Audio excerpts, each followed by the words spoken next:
Gildan Media presents Your Coach in a Box. Affordable, mind-enriching programs.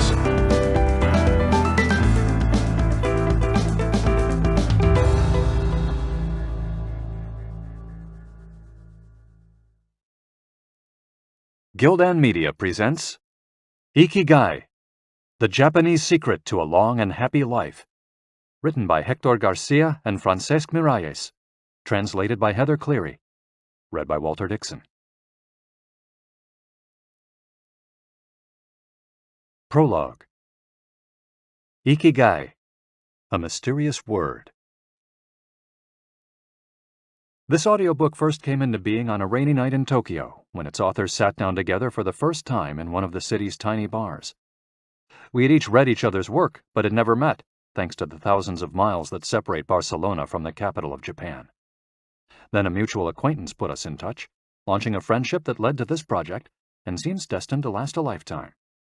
The next time we got together, a year later, we strolled through a park in downtown Tokyo and ended up talking about trends in Western psychology, specifically logotherapy, which helps people find their purpose in life. We remarked that Viktor Frankl's logotherapy had gone out of fashion among practicing therapists, who favored other schools of psychology, though people still search for meaning in what they do and how they live. We ask ourselves things like, what is the meaning of my life? Is the point just to live longer, or should I seek a higher purpose? Why do some people know what they want and have a passion for life, while others languish in confusion? At some point in our conversation, the mysterious word Ikigai came up. This Japanese concept, which translates roughly as the happiness of always being busy, is like logotherapy, but it goes a step beyond.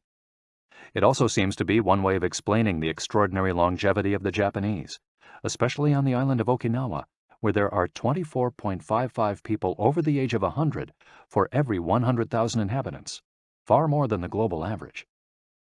Those who study why the inhabitants of this island in the south of Japan live longer than people anywhere else in the world believe that one of the keys, in addition to a healthful diet, a simple life in the outdoors, green tea, and the subtropical climate — its average temperature is like that of Hawaii — is the Ikigai that shapes their lives.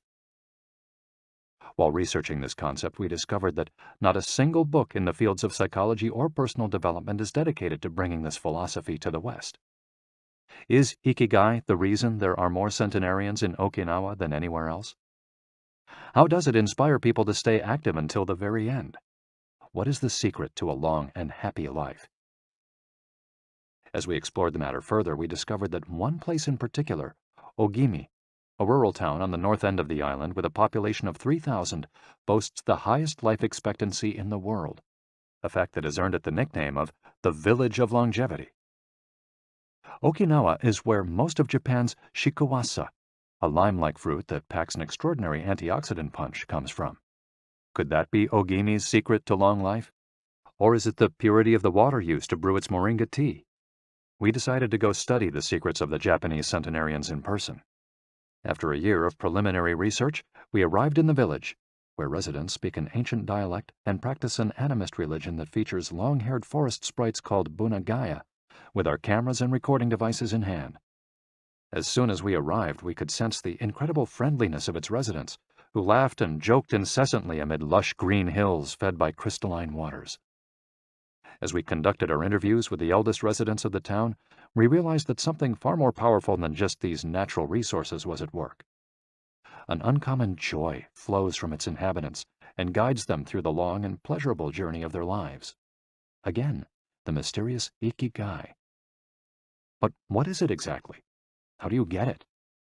It never ceased to surprise us that this haven of nearly eternal life was located precisely in Okinawa, where 200,000 innocent lives were lost at the end of World War II. Rather than harbor animosity toward outsiders, however, Okinawans live by the principle of ichariba chode, a local expression that means treat everyone like a brother, even if you've never met them before. It turns out that one of the secrets to happiness of Ogimi's residents is feeling like part of a community. From an early age, they practice yui ma'aru, or teamwork, and so are used to helping one another. Nurturing friendships, eating light, getting enough rest, and doing regular, moderate exercise are all part of the equation of good health. But at the heart of the joie de vivre that inspires these centenarians to keep celebrating birthdays and cherishing each new day is their Ikigai. The purpose of this audiobook is to bring the secrets of Japan's centenarians to you and give you the tools to find your own Ikigai, because those who discover their Ikigai have everything they need for a long and joyful journey through life. Happy travels. Hector Garcia and Francesc Miralles. Chapter 1. Ikigai, the art of staying young while growing old. What is your reason for being? According to the Japanese, everyone has an Ikigai, what a French philosopher might call a raison d'être. Some people have found their Ikigai, while others are still looking, though they carry it within them. Our Ikigai is hidden deep inside each of us, and finding it requires a patient search. According to those born on Okinawa, the island with the most centenarians in the world, our Ikigai is the reason we get up in the morning. Ikigai can be described as the common ground you find between what you're good at, what you love, what the world needs, and what you can be paid for. Whatever you do, don't retire. Having a clearly defined Ikigai brings satisfaction, happiness, and meaning to our lives. The purpose of this audiobook is to help you find yours, and to share insights from Japanese philosophy on the lasting health of body, mind, and spirit. One surprising thing you notice living in Japan is how active people remain after they retire. In fact, many Japanese people never really retire. They keep doing what they love for as long as their health allows. There is, in fact, no word in Japanese that means retire in the sense of leaving the workforce for good, as in English. According to Dan Buettner, a National Geographic reporter who knows the country well, having a purpose in life is so important in Japanese culture that our idea of retirement simply doesn't exist there. The island of almost eternal youth. Certain longevity studies suggest that a strong sense of community and a clearly defined Ikigai are just as important as the famously healthful Japanese diet, perhaps even more so. Recent medical studies of centenarians from Okinawa and other so-called blue zones, the geographic regions where people live longest, provide a number of interesting facts about these extraordinary human beings. Not only do they live much longer than the rest of the world's population, they also suffer from fewer chronic illnesses, such as cancer and heart disease. Inflammatory disorders are also less common. Many of these centenarians enjoy enviable levels of vitality and health that would be unthinkable for people of advanced age elsewhere. Their blood tests reveal fewer free radicals, which are responsible for cellular aging, as a result of drinking tea and eating until their stomachs are only 80% full. Women experience more moderate symptoms during menopause, and both men and women maintain higher levels of sexual hormones until much later in life. The rate of dementia is well below the global average. Though we'll consider each of these findings over the course of the audiobook, research clearly indicates that the Okinawans' focus on Ikigai gives a sense of purpose to each and every day and plays an important role in their health and longevity. The characters behind Ikigai.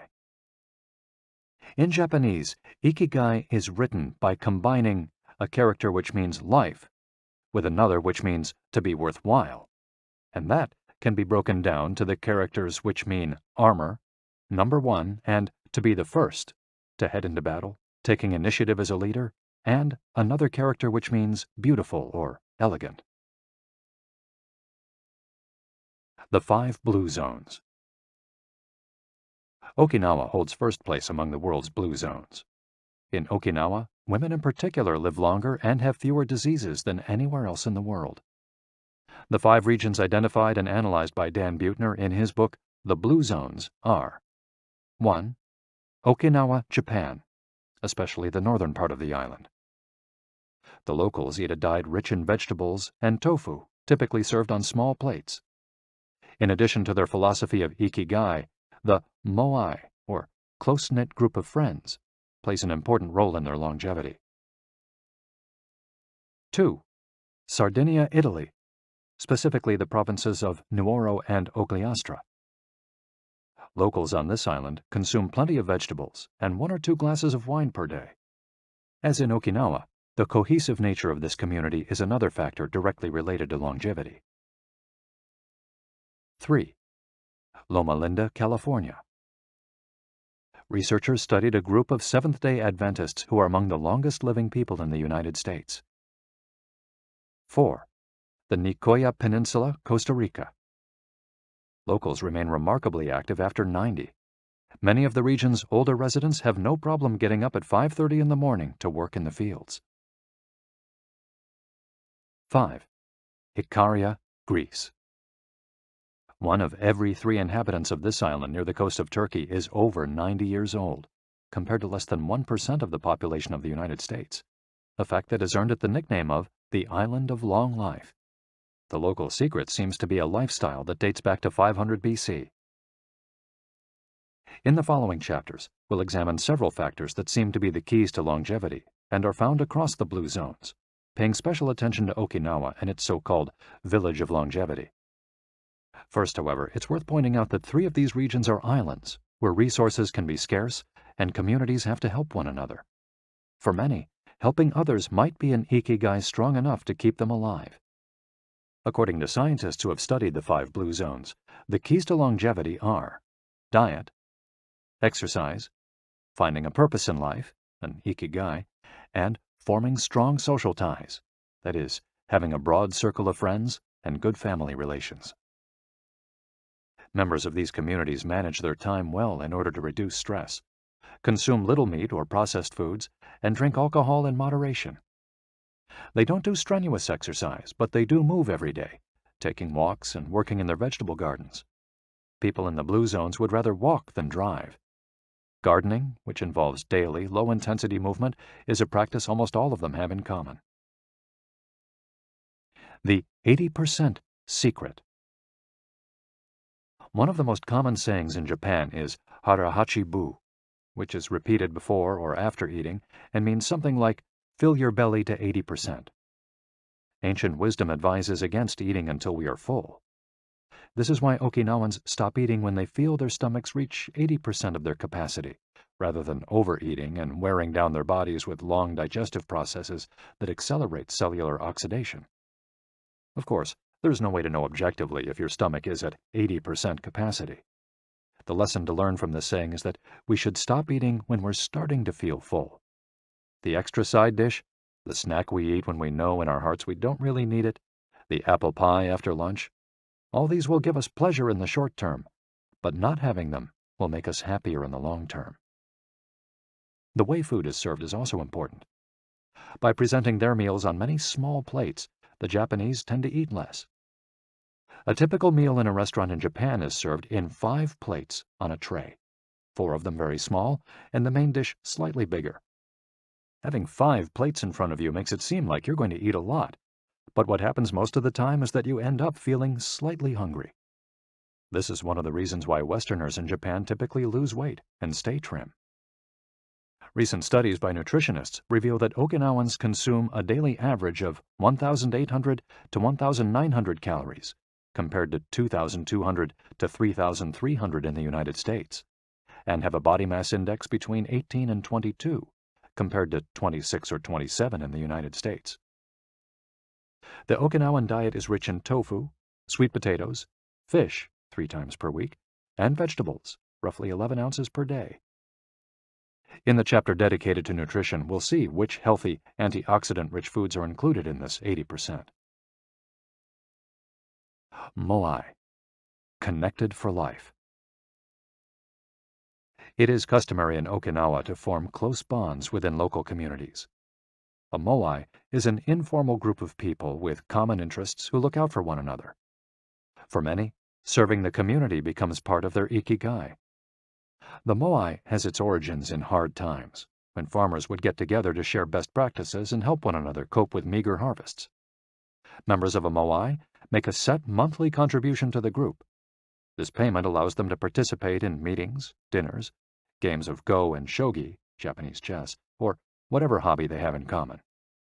The funds collected by the group are used for activities, but if there's money left over, one member decided on a rotating basis, receives a set amount from the surplus. In this way, being part of a moai helps maintain emotional and financial stability. If a member of a moai is in financial trouble, he or she can get an advance from the group's savings. While the details of each moai's accounting practices vary according to the group and its economic means, the feeling of belonging and support gives the individual a sense of security and helps increase life expectancy. Following this brief introduction to the topics covered in this audiobook, we look at a few causes of premature aging in modern life, and then explore different factors related to Ikigai. Chapter 2. Anti-Aging Secrets. Little things that add up to a long and happy life.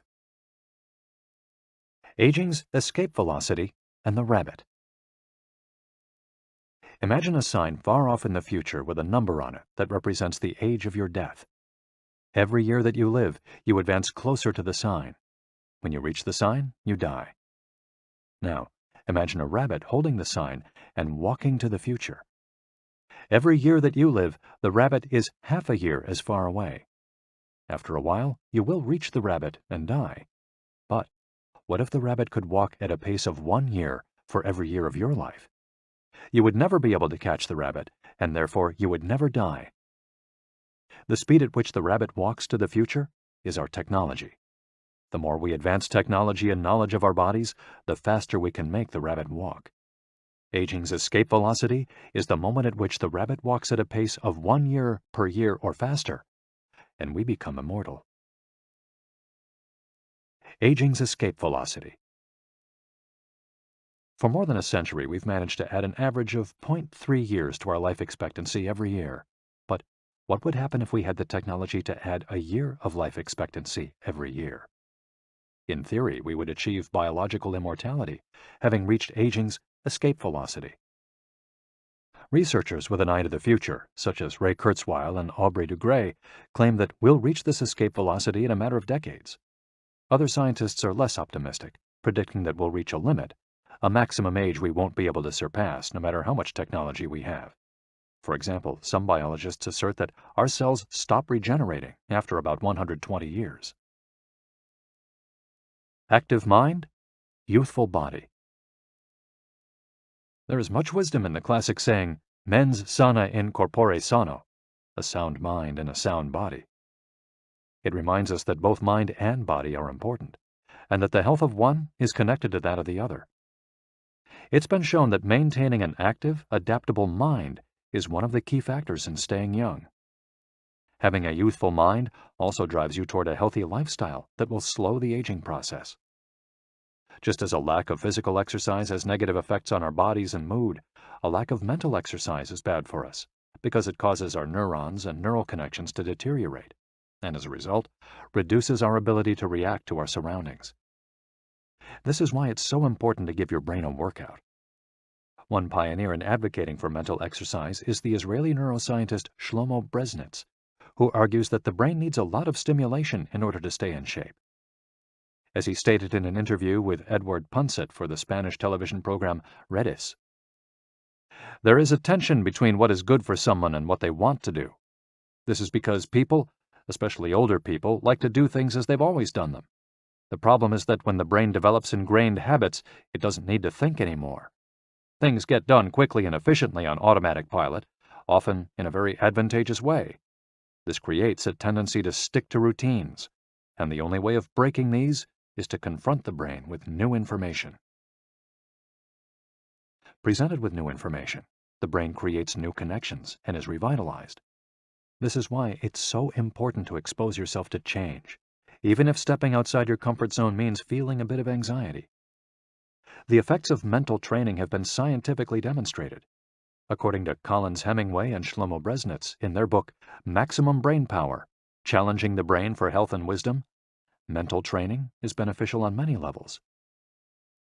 You begin exercising your brain by doing a certain task for the first time, he writes, and at first it seems very difficult, but as you learn how to do it, the training is already working. The second time you realize that it's easier, not harder to do because you're getting better at it. This has a fantastic effect on a person's mood.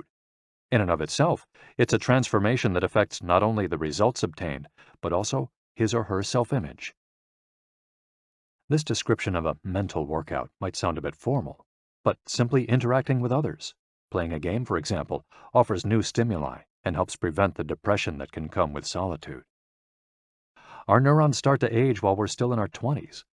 This process is slowed, however, by intellectual activity, curiosity, and a desire to learn. Dealing with new situations, learning something new every day, playing games, and interacting with other people seem to be essential for anti-aging strategies for the mind. Furthermore, a more positive outlook in this regard will yield greater mental benefits. Stress, accused of killing longevity. Many people seem older than they are. Research into the causes of premature aging has shown that stress has a lot to do with it, because the body wears down much faster during periods of crisis. The American Institute of Stress investigated this degenerative process and concluded that most health problems are caused by stress. Researchers at the Heidelberg University Hospital conducted a study in which they subjected a young doctor to a job interview, which they made even more stressful by forcing him to solve complex math problems for 30 minutes. Afterward, they took a blood sample. What they discovered was that his antibodies had reacted to stress the same way they react to pathogens, activating the proteins that trigger an immune response. The problem is that this response not only neutralizes harmful agents, it also damages healthy cells, leading them to age prematurely. The University of California conducted a similar study, taking data and samples from 39 women who had high levels of stress due to the illness of one of their children, and comparing them to samples from women with healthy children and low levels of stress. They found that stress promotes cellular aging by weakening cell structures known as telomeres, which affect cellular regeneration and how our cells age. As the study revealed, the greater the stress, the greater the degenerative effects on cells. How does stress work? These days, people live at a frantic pace and in a nearly constant state of competition. At this fever pitch, stress is a natural response to the information being received by the body as potentially dangerous or problematic. Theoretically, this is a useful reaction, as it helps us survive in hostile surroundings. Over the course of our evolution, we have used this response to deal with difficult situations and to flee from predators. The alarm that goes off in our head makes our neurons activate the pituitary gland, which produces hormones that release corticotropin, which in turn circulates through the body via the sympathetic nervous system. The adrenal gland is then triggered to release adrenaline and cortisol. Adrenaline raises our respiratory rate and pulse and prepares our muscles for action, getting the body ready to react to perceived danger, while cortisol increases the release of dopamine and blood glucose, which is what gets us charged up and allows us to face challenges. These processes are, in moderation, beneficial. They help us overcome challenges in our daily lives. Nonetheless, the stress to which human beings are subjected today is clearly harmful. Compare the lives of cave dwellers with modern humans. Cave dwellers were relaxed most of the time. Modern humans work most of the time and are alert to any and all threats. Cave dwellers felt stress only in very specific situations. Modern humans are online or waiting for notifications from their cell phones 24 hours a day. To cave dwellers, the threats were real. A predator could end their lives at any moment. For modern humans, the brain associates the ping of a cell phone or an email notification with the threat of a predator. For cave dwellers, high doses of cortisol and adrenaline at moments of danger kept the body healthy. In modern humans, low doses of cortisol flow constantly through the body, with implications for a range of health problems, including adrenal fatigue and chronic fatigue syndrome. Stress has a degenerative effect over time. A sustained state of emergency affects the neurons associated with memory, as well as inhibiting the release of certain hormones, the absence of which can cause depression. Its secondary effects include irritability, insomnia, anxiety, and high blood pressure. As such, though challenges are good for keeping mind and body active, we should adjust our high-stress lifestyles in order to avoid the premature aging of our bodies. Be mindful about reducing stress. Whether or not the threats we perceive are real, Stress is an easily identifiable condition that not only causes anxiety, but is also highly psychosomatic, affecting everything from our digestive system to our skin. This is why prevention is so important in avoiding the toll that stress takes on us, and why many experts recommend practicing mindfulness. The central premise of this stress reduction method is focusing on the self, noticing our responses, even if they are conditioned by habit, in order to be fully conscious of them. In this way, we connect with the here and now and limit thoughts that tend to spiral out of control. We have to learn to turn off the autopilot that's steering us in an endless loop. We all know people who snack while talking on the phone or watching the news. You ask them if the omelet they just ate had an onion in it, and they can't tell you, says Roberto Alcibar, who abandoned his fast-paced life to become a certified instructor of mindfulness after an illness threw him into a period of acute stress. One way to reach such a state of mindfulness is through meditation, which helps filter the information that reaches us from the outside world. It can also be achieved through breathing exercises, yoga, and body scans.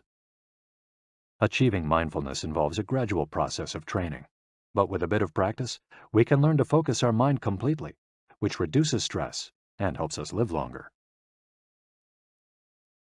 A little stress is good for you. While sustained, intense stress is a known enemy of longevity and both mental and physical health, low levels of stress have been shown to be beneficial.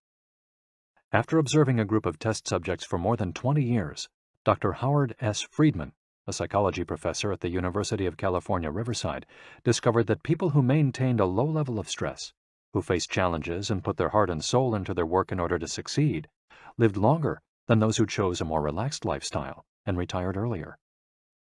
From this, he concluded that a small dose of stress is a positive thing, as those who live with low levels of stress tend to develop healthier habits, smoke less, and drink less alcohol.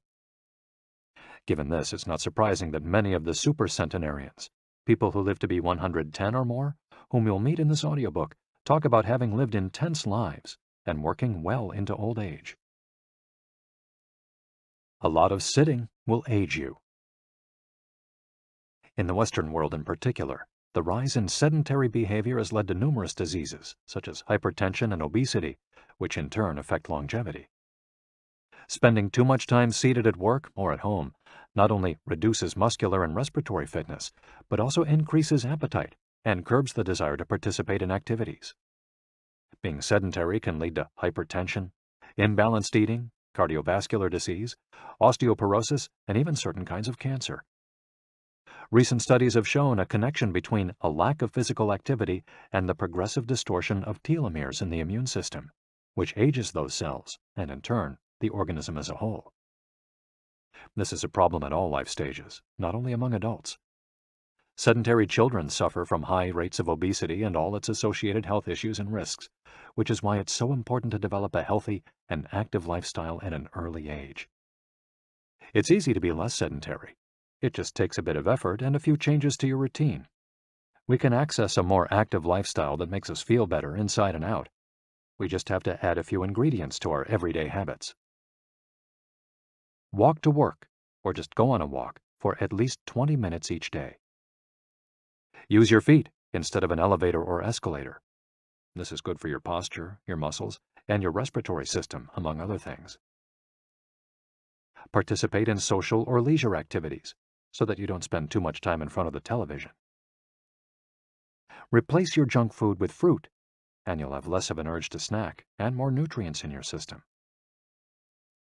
Get the right amount of sleep. 7 to 9 hours is good, but any more than that makes us lethargic. Play with children or pets, or join a sports team. This not only strengthens the body, but also stimulates the mind and boosts self-esteem. Be conscious of your daily routine in order to detect harmful habits and replace them with more positive ones. By making these small changes, we can begin to renew our bodies and minds and increase our life expectancy. A model's best-kept secret. Though we age both externally and internally, both physically and mentally, one of the things that tell us the most about people's age is their skin, which takes on different textures and colors according to processes going on beneath the surface. Most of those who make their living as models claim to sleep between 9 and 10 hours the night before a fashion show.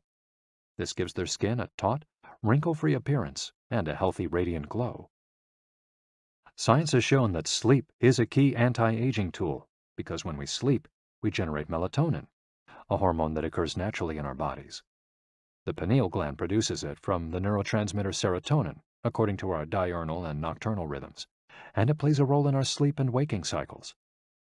A powerful antioxidant, melatonin, helps us live longer and also offers the following benefits. It strengthens the immune system. It contains an element that protects against cancer. It promotes the natural production of insulin. It slows the onset of Alzheimer's disease. It helps prevent osteoporosis and fight heart disease. For all these reasons, melatonin is a great ally in preserving youth. It should be noted, however, that melatonin production decreases after age 30. We can compensate for this by eating a balanced diet and getting more calcium, soaking up a moderate amount of sun each day, getting enough sleep, avoiding stress, alcohol, tobacco, and caffeine, all of which make it harder to get a good night's rest, depriving us of the melatonin we need. Experts are trying to determine whether artificially stimulating production of melatonin might help slow the aging process, which would confirm the theory that we already carry the secret to longevity within us. Anti-aging attitudes. The mind has tremendous power over the body and how quickly it ages. Most doctors agree that the secret to keeping the body young is keeping the mind active, a key element of Ikigai, and not caving in when we face difficulties throughout our lives. One study, conducted at Yeshiva University, found that the people who live the longest have two dispositional traits in common: a positive attitude and a high degree of emotional awareness. In other words, those who face challenges with a positive outlook and are able to manage their emotions are already well on their way toward longevity.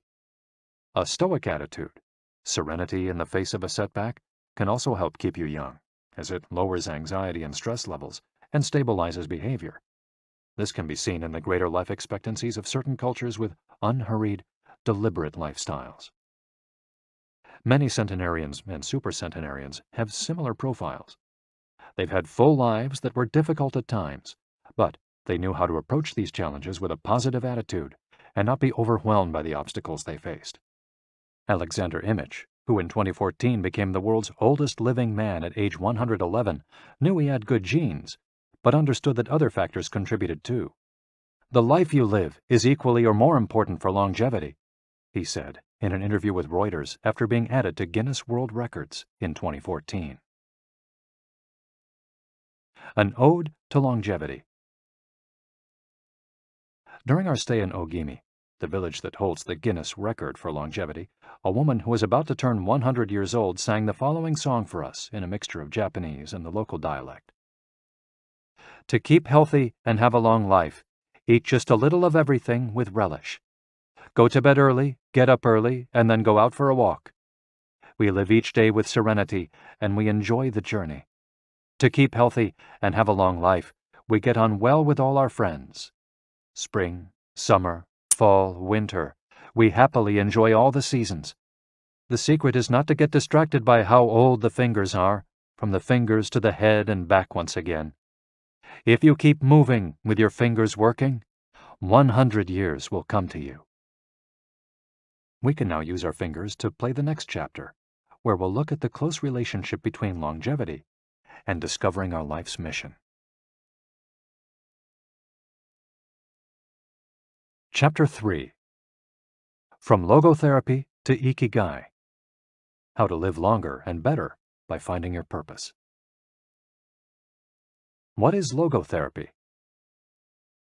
A colleague once asked Viktor Frankl to define his school of psychology in a single phrase, to which Frankl replied, "Well, in logotherapy, the patient sits up straight and has to listen to things that are, on occasion, hard to hear." The colleague had just described psychoanalysis to him in the following terms. In psychoanalysis, the patient lies down on a couch and tells you things that are, on occasion, hard to say. Frankl explains that one of the first questions he would ask his patients was, "Why do you not commit suicide?" Usually the patient found good reasons not to and was able to carry on. What then does logotherapy do? The answer is pretty clear. It helps you find reasons to live. Logotherapy pushes patients to consciously discover their life's purpose in order to confront their neuroses. Their quest to fulfill their destiny then motivates them to press forward, breaking the mental chains of the past and overcoming whatever obstacles they encounter along the way. Something to live for. A study conducted by Frankl in his Vienna clinic found that among both patients and personnel, around 80% believed that human beings needed a reason for living, and around 60% felt they had someone or something in their lives worth dying for. The search for meaning. The search for purpose became a personal driving force that allowed Frankl to achieve his goals. The process of logotherapy can be summarized in these 5 steps. 1. A person feels empty, frustrated, or anxious. 2. The therapist shows him that what he is feeling is the desire to have a meaningful life. 3. The patient discovers his life's purpose at that particular point in time. 4. Of his own free will, the patient decides to accept or reject that destiny. 5. This newfound passion for life helps him overcome obstacles and sorrows. Frankl himself would live and die for his principles and ideals. His experiences as a prisoner at Auschwitz showed him that everything can be taken from a man but one thing, the last of the human freedoms: to choose one's attitude in any given set of circumstances, to choose one's own way. It was something he had to go through alone, without any help, and it inspired him for the rest of his life. 10 differences between psychoanalysis and logotherapy. Psychoanalysis: the patient reclines on a couch like a patient. Logotherapy: the patient sits facing the therapist, who guides him or her without passing judgment. Psychoanalysis is retrospective, it looks to the past. Logotherapy looks toward the future. Psychoanalysis is introspective, it analyzes neuroses. Logotherapy does not delve into the patient's neuroses. In psychoanalysis, the drive is toward pleasure. In logotherapy, the drive is toward purpose and meaning. Psychoanalysis centers on psychology. Logotherapy includes a spiritual dimension. Psychoanalysis works on psychogenic neuroses. Logotherapy also works on noogenic or existential neuroses.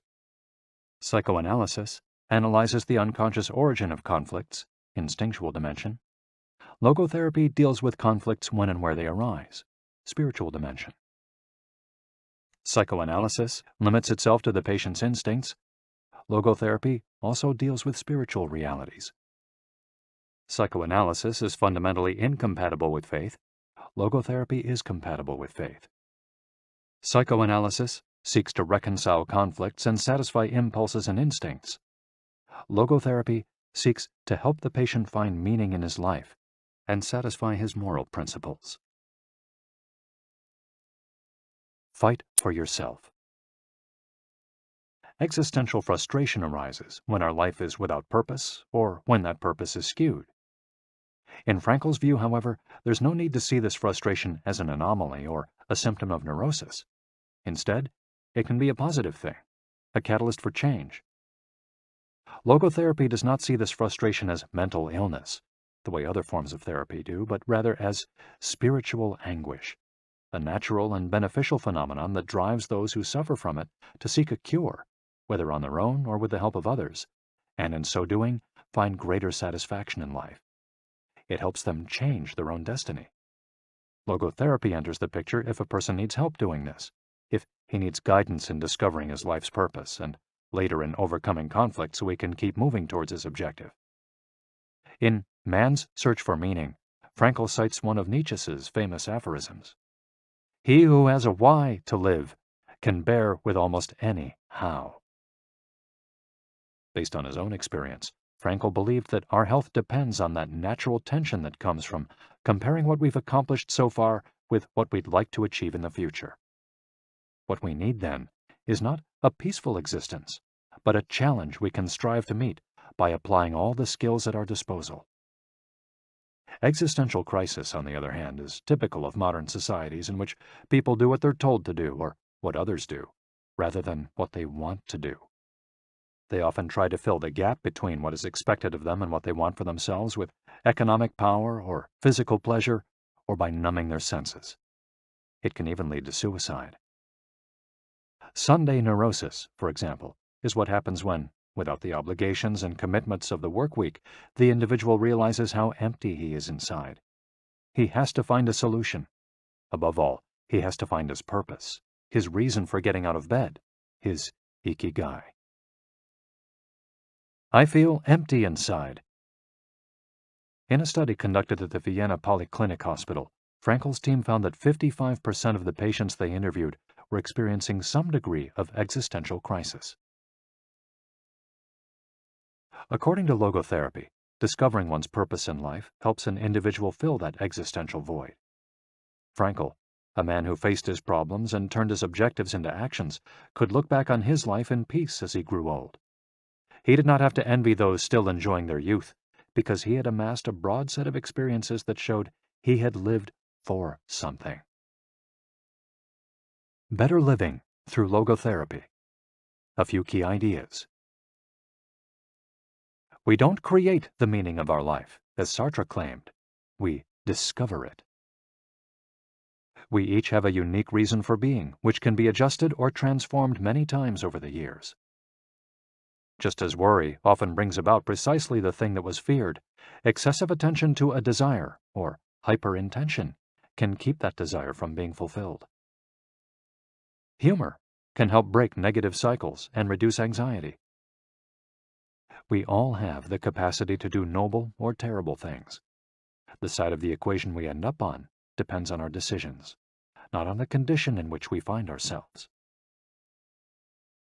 In the following case studies, we'll look at 4 cases from Frankel's own practice in order to better understand the search for meaning and purpose. Case study: Viktor Frankl. In German concentration camps, as in those that would later be built in Japan and Korea, psychiatrists confirmed that the prisoners with the greatest chance of survival were those who had things they wanted to accomplish outside the camp, those who felt a strong need to get out of there alive. This was true of Frankl, who, after being released and successfully developing the school of logotherapy, realized he had been the first patient of his own practice. Frankl had a goal to achieve, and it made him persevere. He arrived at Auschwitz carrying a manuscript that contained all the theories and research he compiled over the course of his career, ready for publication. When it was confiscated, he felt compelled to write it all over again. And that need drove him, and gave his life meaning amid the constant horror and doubt of the concentration camp. So much so that over the years, and especially when he fell ill with typhus, he would jot down fragments and key words from the lost work on any scrap of paper he found. Case study: The American Diplomat. An important North American diplomat went to Frankl to pick up where he left off with a course of treatment he had started 5 years earlier in the United States. When Frankl asked him why he had started therapy in the first place, the diplomat answered that he hated his job and his country's international policies, which he had to follow and enforce. His American psychoanalyst, whom he had been seeing for years, insisted he make peace with his father so that his government and his job, both representations of the paternal figure, would seem less disagreeable. Frankl, however, showed him in just a few sessions that his frustration was due to the fact that he wanted to pursue a different career, and the diplomat concluded his treatment with that idea in mind. 5 years later, the former diplomat informed Frankl that he had been working during that time in a different profession, and that he was happy. In Frankl's view, the man not only didn't need all those years of psychoanalysis, he also couldn't even really be considered a patient in need of therapy. He was simply someone in search of a new life's purpose. As soon as he found it, his life took on deeper meaning. Case study: The Suicidal Mother.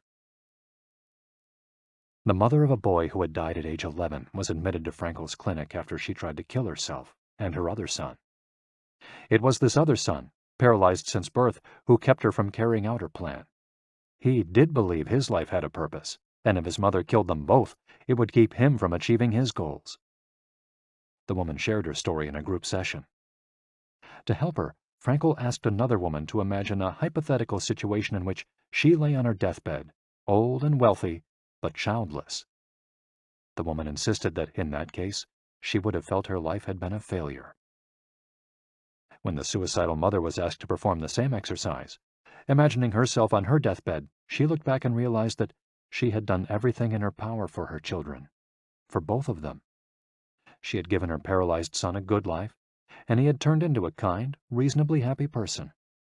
To this she added, crying, "As for myself, I can look back peacefully on my life, for I can say my life was full of meaning, and I have tried hard to live it fully. I have done my best. I have done my best for my son. My life was no failure." In this way, by imagining herself on her deathbed and looking back, the suicidal mother found the meaning that, though she was not aware of it, her life already had. Case study: The grief-stricken doctor. An elderly doctor, unable to overcome the deep depression into which he'd fallen after the death of his wife 2 years earlier, went to Frankel for help. Instead of giving him advice or analyzing his condition, Frankel asked him what would have happened if he had been the one who died first. The doctor, horrified, answered that it would have been terrible for his poor wife, that she would have suffered tremendously. To which Frankel responded, "You see, doctor, you've spared her all that suffering, but the price you have to pay for this is to survive and mourn her." The doctor didn't say another word. He left Frankel's office in peace after taking the therapist's hand in his own. He was able to tolerate the pain in place of his beloved wife. His life had been given a purpose. Morita therapy. In the same decade that logotherapy came into being, a few years earlier in fact, Shoma Morita created his own purpose-centered therapy in Japan. It proved to be effective in the treatment of neurosis, obsessive-compulsive disorder, and post-traumatic stress. In addition to being a psychotherapist, Shoma Morita was a Zen Buddhist, and his therapy left a lasting spiritual mark on Japan. Many Western forms of therapy focus on controlling or modifying the patient's emotions. In the West, we tend to believe that what we think influences how we feel, which in turn influences how we act. In contrast, Morita therapy focuses on teaching patients to accept their emotions without trying to control them, since their feelings will change as a result of their actions. In addition to accepting the patient's emotions, Morita therapy seeks to create new emotions on the basis of actions. According to Morita, these emotions are learned through experience and repetition. Morita therapy is not meant to eliminate symptoms. Instead, it teaches us to accept our desires, anxieties, fears, and worries, and let them go. As Morita writes in his book, Morita Therapy and the True Nature of Anxiety-Based Disorders, "In feelings, it is best to be wealthy and generous." Morita explained the idea of letting go of negative feelings with the following fable. A donkey that is tied to a post by a rope will keep walking around the post in an attempt to free itself, only to become more immobilized and attached to the post. The same thing applies to people with obsessive thinking, who become more trapped in their own suffering when they try to escape from their fears and discomfort. The basic principles of Morita therapy. 1. Accept your feelings. If we have obsessive thoughts, we should not try to control them or get rid of them. If we do, they become more intense. Regarding human emotions, the Zen master would say, if we try to get rid of one wave with another, we end up with an infinite sea. We don't create our feelings. They simply come to us, and we have to accept them. The trick is welcoming them.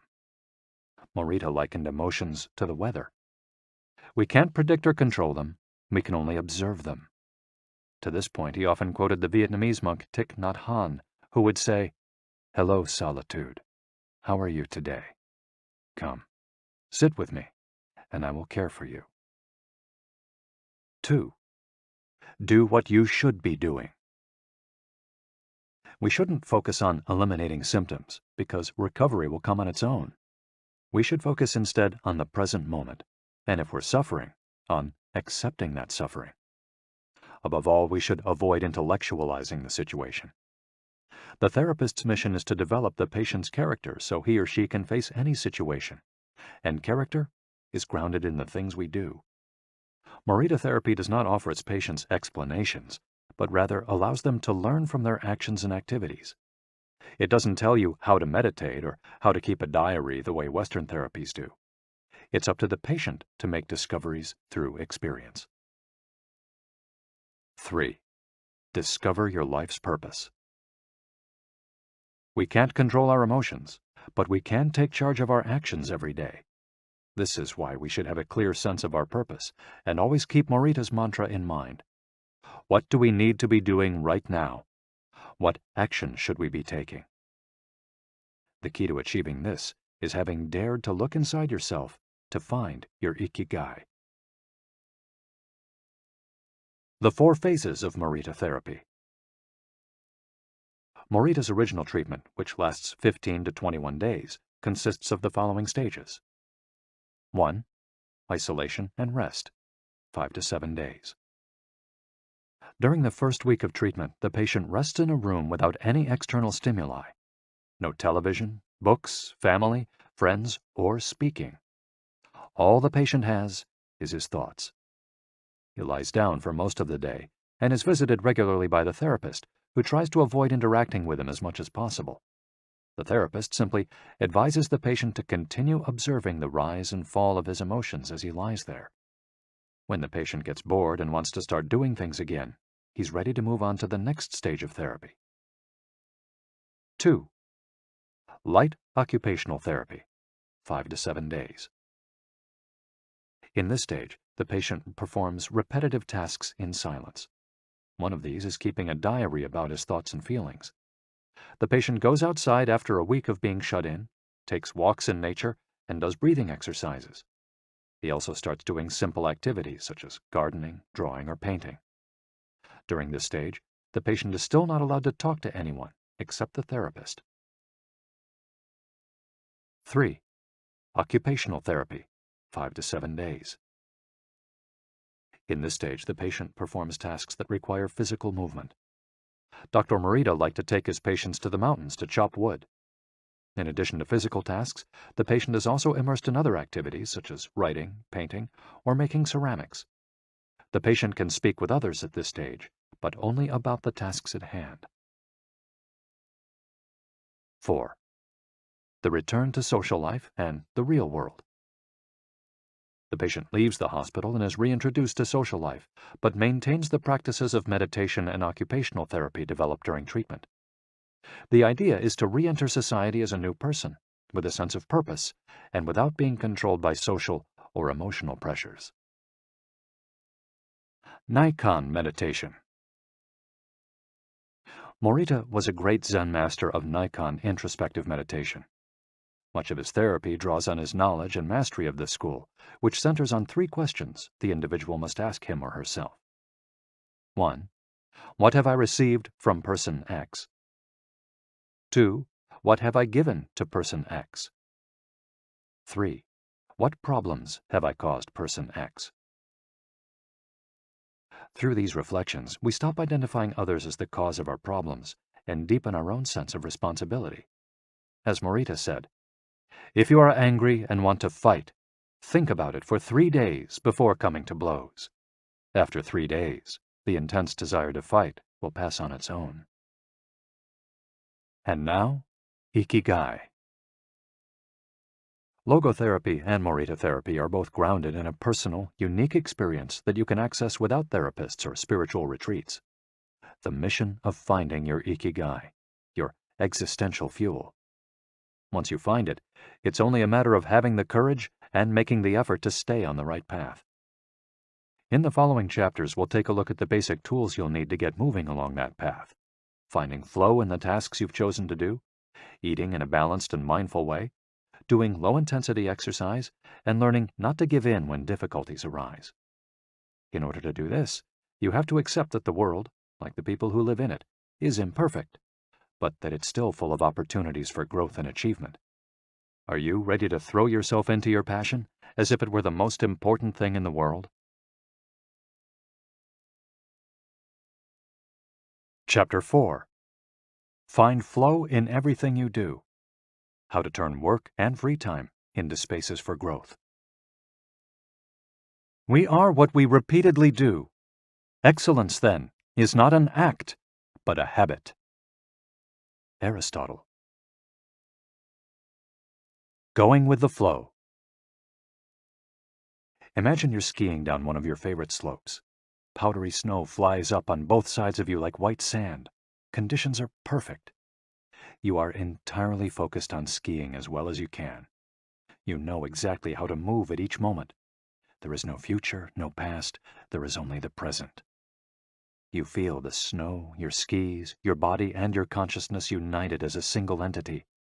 You are completely immersed in the experience, not thinking about or distracted by anything else. Your ego dissolves, and you become part of what you're doing.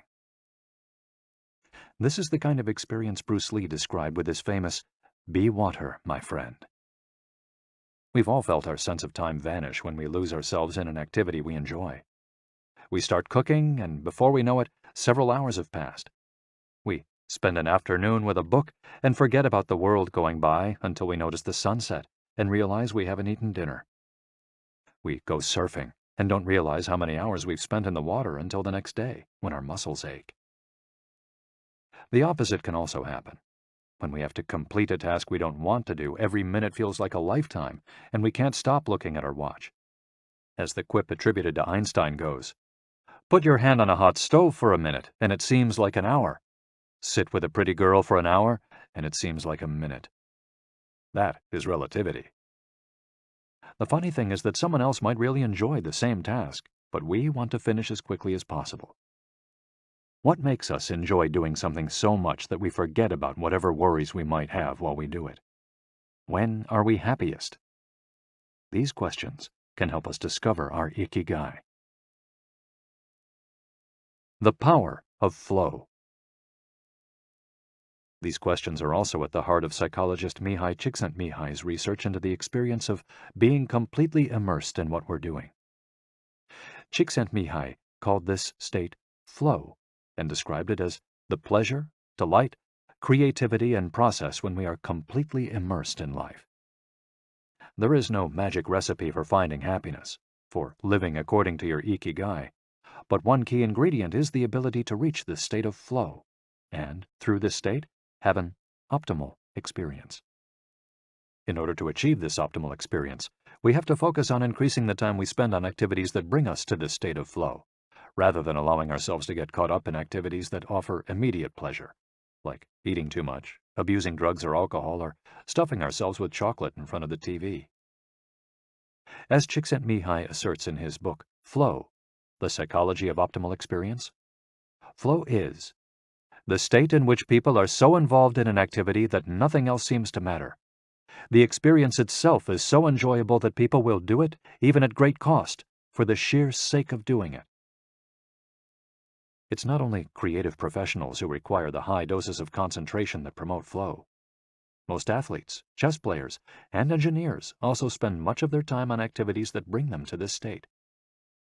According to Csikszentmihalyi's research, a chess player feels the same way upon entering a state of flow as a mathematician working on a formula, or a surgeon performing an operation. A professor of psychology, Csikszentmihalyi analyzed data from people around the world and discovered that flow is the same among individuals of all ages and cultures. In New York and Okinawa, we all reach a state of flow in the same way. But what happens to our mind when we're in that state? When we flow, we're focused on a concrete task without any distractions.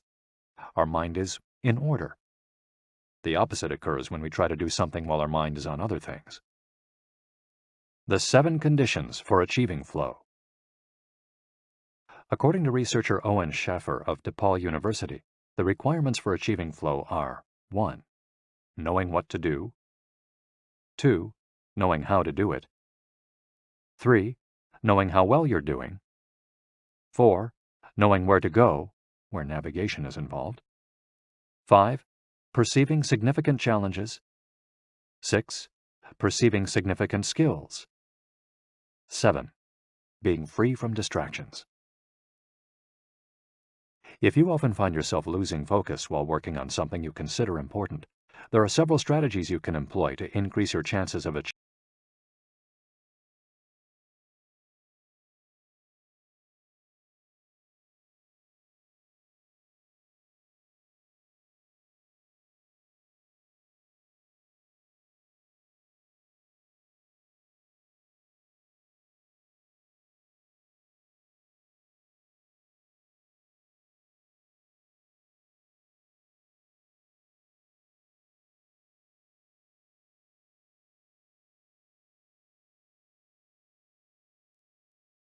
Strategy number 1. Choose a difficult task, but not too difficult. Schaffer's model encourages us to take on tasks that we have a chance of completing, but that are slightly outside our comfort zone. Every task, sport or job, has a set of rules, and we need a set of skills to follow them. If the rules for completing a task or achieving a purpose are too basic relative to our skill set, we'll likely get bored. Activities that are too easy lead to apathy. If, on the other hand, we assign ourselves to a task that is too difficult, we won't have the skills to complete it and will almost certainly give up and feel frustrated to boot. The ideal is to find a middle path, something aligned with our abilities but just a bit of a stretch, so we experience it as a challenge. That's what Ernest Hemingway meant when he said, "Sometimes I write better than I can." We want to see challenges through to the end because we enjoy the feeling of pushing ourselves. Bertrand Russell expressed a similar idea when he said, "To be able to concentrate for a considerable amount of time is essential to difficult achievement." If you're a graphic designer, learn a new software program for your next project. If you're a programmer, use a new programming language. If you're a dancer, try to incorporate into your next routine a movement that has seemed impossible for years. Add a little something extra, something that takes you out of your comfort zone. Even doing something as simple as reading means following certain rules, having certain abilities and knowledge. If we set out to read a book on quantum mechanics for specialists in physics without being specialists in physics ourselves, we'll probably give up after a few minutes. On the other end of the spectrum, if we already know everything a book has to tell us, we'll get bored right away. However, if the book is appropriate to our knowledge and abilities and builds on what we already know, we'll immerse ourselves in our reading, and time will flow. This pleasure and satisfaction are evidence that we are in tune with our Ikigai. In summary, easy tasks lead to boredom, challenging tasks lead to flow, tasks beyond our abilities lead to anxiety. Strategy 2. Have a clear, concrete objective. Video games, played in moderation, board games, and sports are great ways to achieve flow because the objective tends to be very clear. Beat your rival or your own record while following a set of explicitly defined rules. Unfortunately, the objective isn't quite as clear in most situations. According to a study by Boston Consulting Group, when asked about their bosses, the #1 complaint of employees at multinational corporations is that they don't communicate the team's mission clearly, and that as a result, the employees don't know what their objectives are.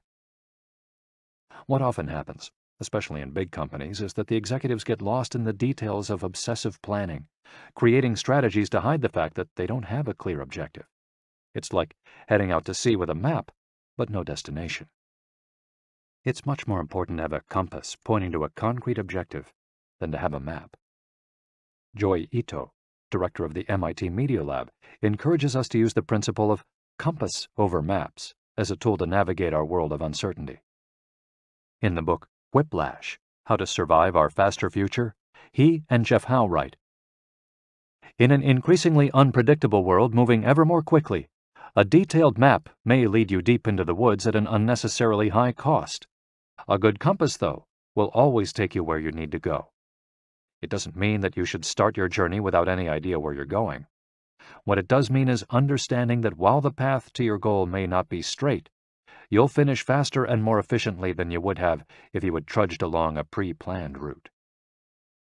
In business, the creative professions, and education alike, it's important to reflect on what we hope to achieve before starting to work, study, or make something. We should ask ourselves questions such as, what is my objective for today's session in the studio? How many words am I going to write today for the article coming out next month? What is my team's mission? How fast will I set the metronome tomorrow in order to play that sonata at an allegro tempo by the end of the week?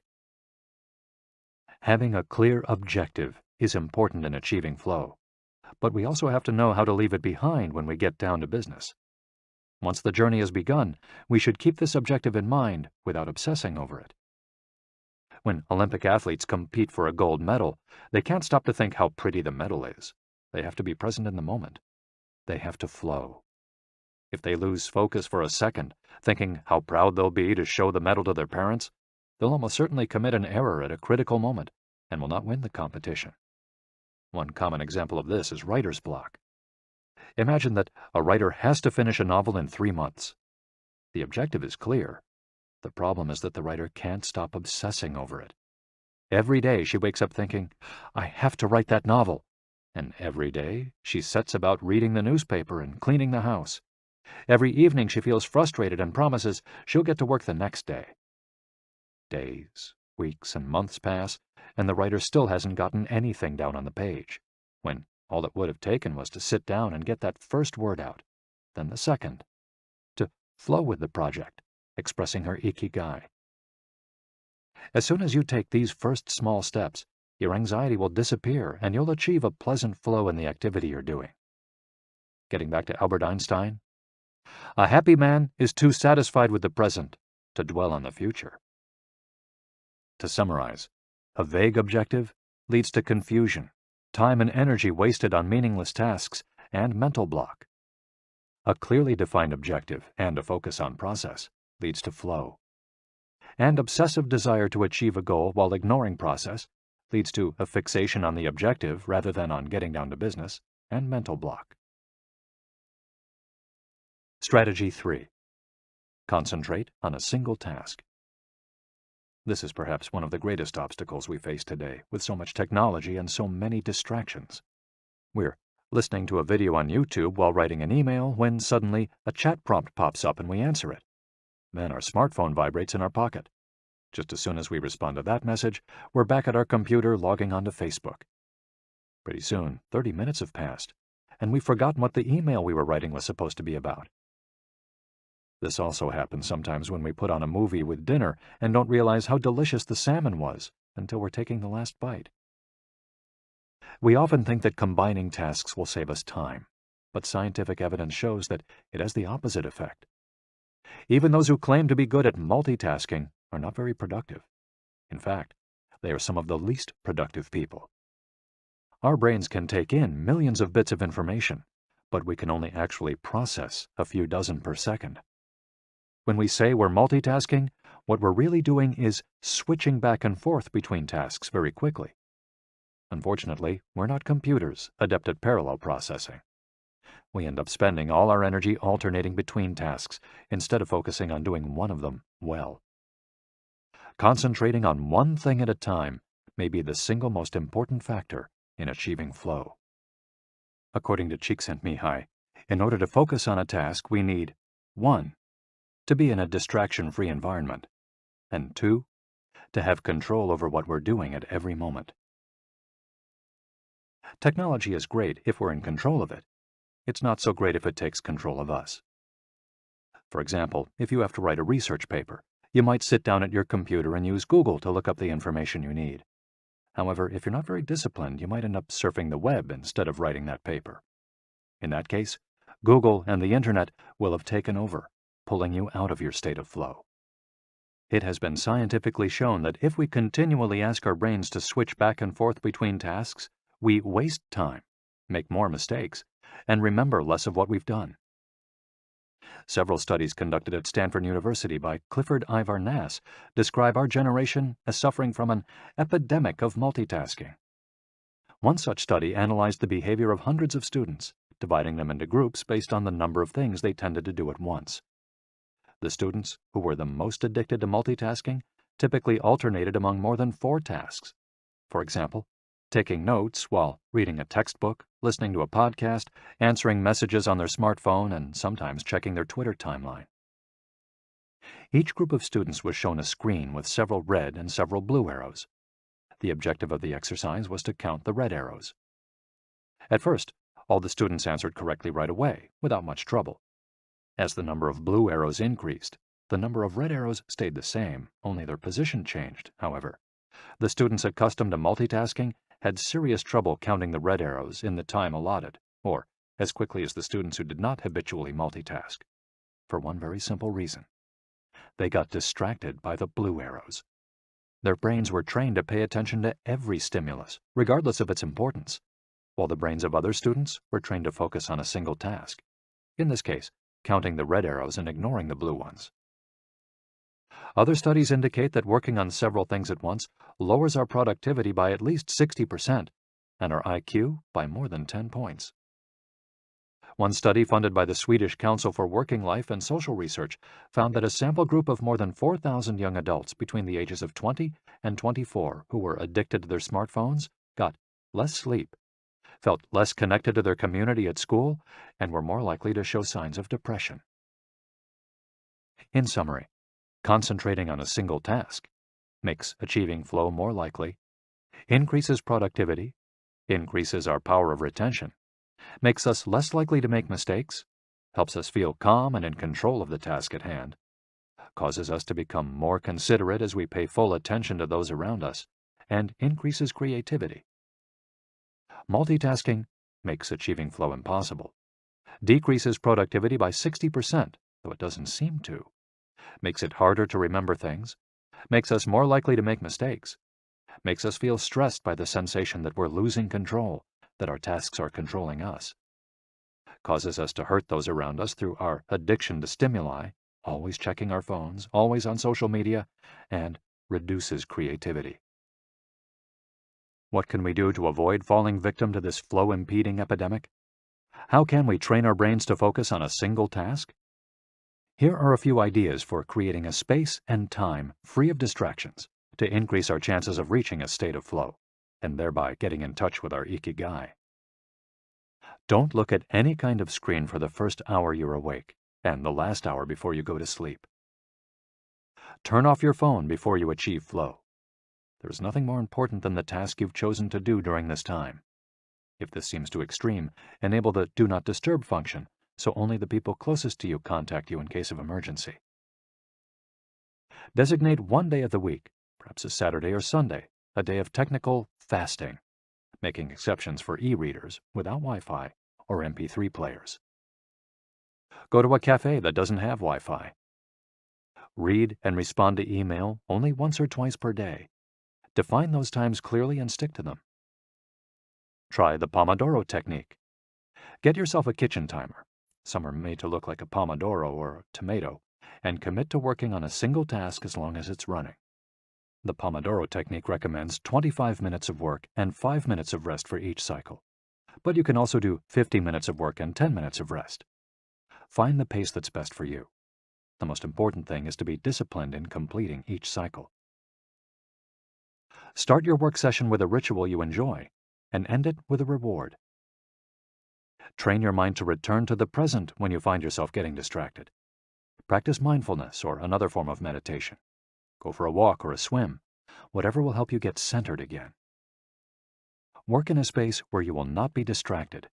If you can't do this at home, go to a library, a cafe, or, if your task involves playing the saxophone, a music studio. If you find that your surroundings continue to distract you, keep looking until you find the right place.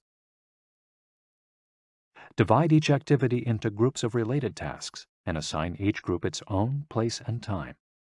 For example, if you're writing a magazine article, you could do research and take notes at home in the morning, write in the library in the afternoon, and edit on the couch at night. Bundle routine tasks, such as sending out invoices, making phone calls, and so on, and do them all at once. A summary of the advantages of flow versus the disadvantages of distraction. A focused mind versus a wandering mind.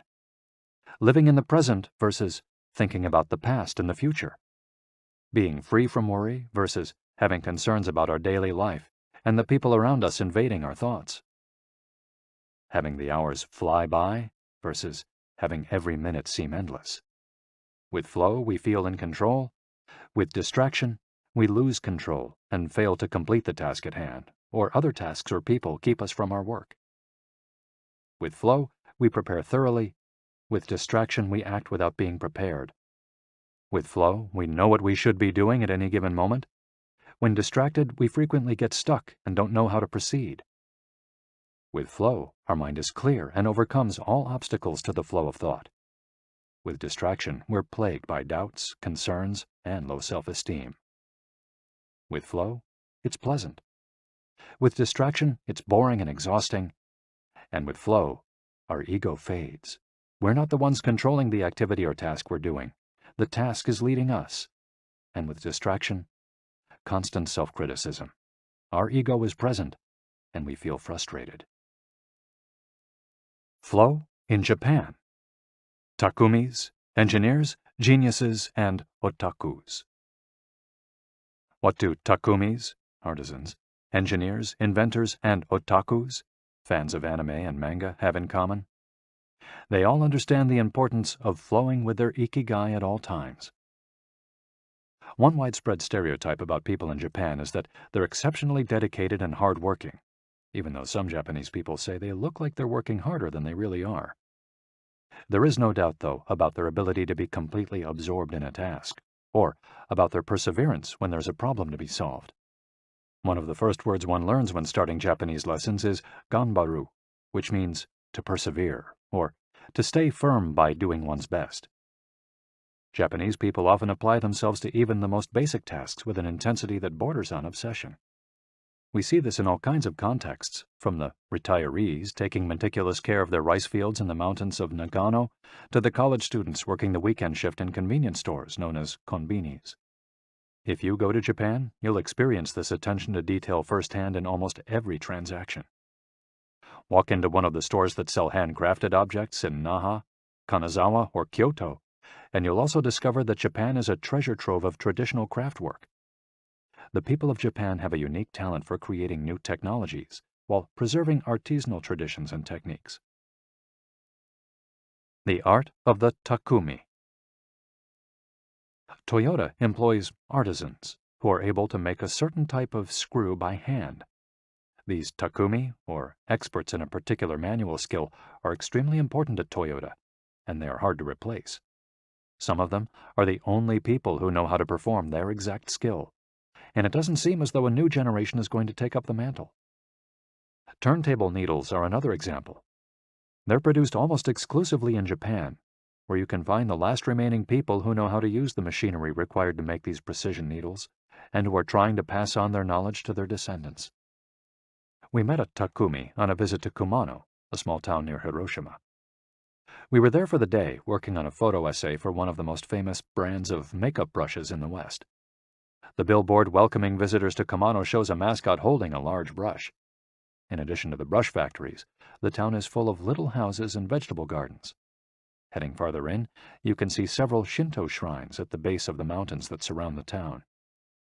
We spent hours taking photos in factories full of people in orderly rows, each doing a single task, such as painting the handles of the brushes or loading boxes of them onto trucks, before we realized we still hadn't seen anyone actually putting bristles into the brush heads. After we asked about this and got the runaround several times, the president of one company agreed to show us how it was done. He led us out of the building and asked us to get into his car. After a 5-minute drive, we parked next to another, smaller structure and climbed the stairs. He opened a door, and we walked into a small room filled with windows that let in lovely natural light. In the middle of the room was a woman wearing a mask. You could see only her eyes. She was so focused on choosing individual bristles for the brushes, gracefully moving her hands and fingers, using scissors and combs to sort the bristles, that she didn't even notice our presence. Her movements were so quick, it was hard to tell what she was doing. The president of the company interrupted her to let her know that we'd be taking photos as she worked. We couldn't see her mouth, but the glint in her eye and the cheerful inflection in her speech let us know she was smiling. She looked happy and proud, talking about her work and responsibilities. We had to use extremely fast shutter speeds to capture her movements. Her hands danced and flowed in concert with her tools and the bristles she was sorting. The president told us that this Takumi was one of the most important people in the company, even though she was hidden away in a separate building. Every bristle of every brush the company made passed through her hands. Steve Jobs in Japan. Apple co-founder Steve Jobs was a big fan of Japan. Not only did he visit the Sony factories in the 1980s and adopt many of their methods when he founded Apple, he was also captivated by the simplicity and quality of Japanese porcelain in Kyoto. It was not, however, an artisan from Kyoto who won Steve Jobs' devotion, but rather a Takumi from Toyama named Yukio Shakunaga, who used a technique called Etchu Setoyaki, known by only a few. On a visit to Kyoto, Jobs heard of an exhibition of Shakunaga's work. He immediately understood that there was something special about Shakunaga's porcelain. As a matter of fact, he bought several cups, vases, and plates, and went back to the show 3 times that week. Jobs returned to Kyoto several times over the course of his life in search of inspiration, and ended up meeting Shakunaga in person.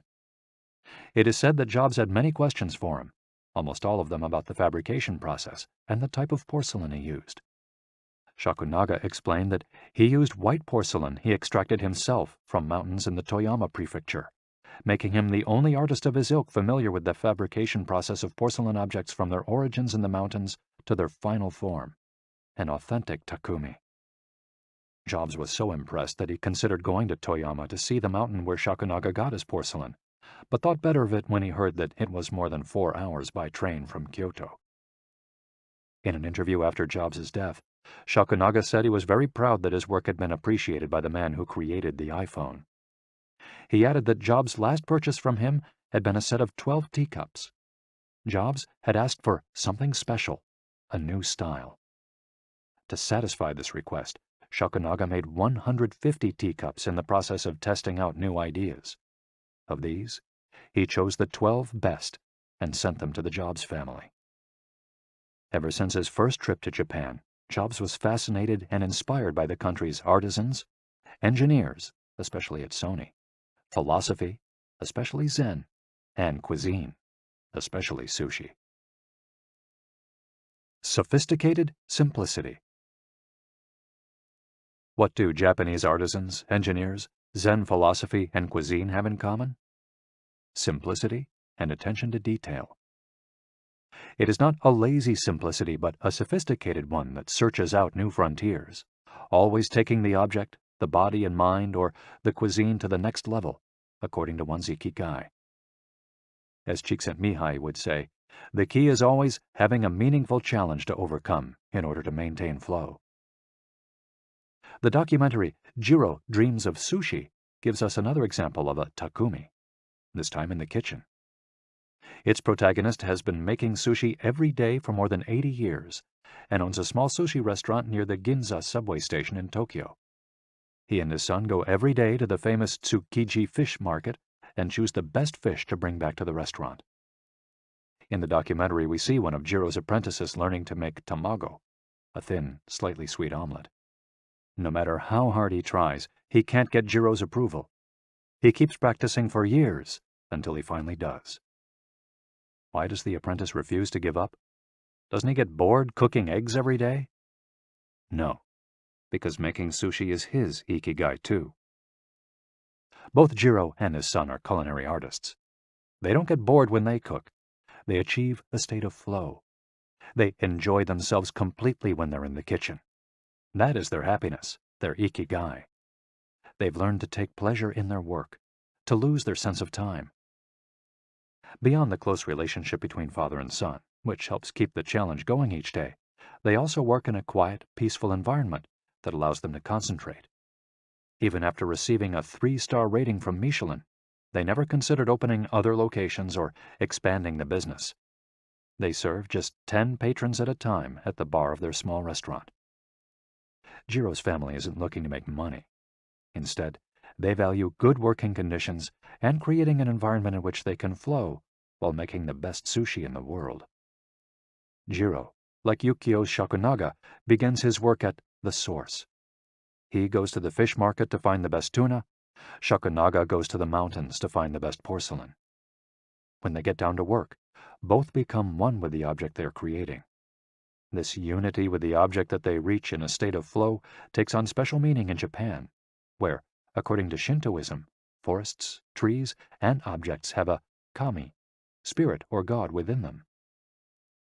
When someone, whether an artist, an engineer, or a chef, sets out to create something, his or her responsibility is to use nature to give it life, while respecting that nature at every moment.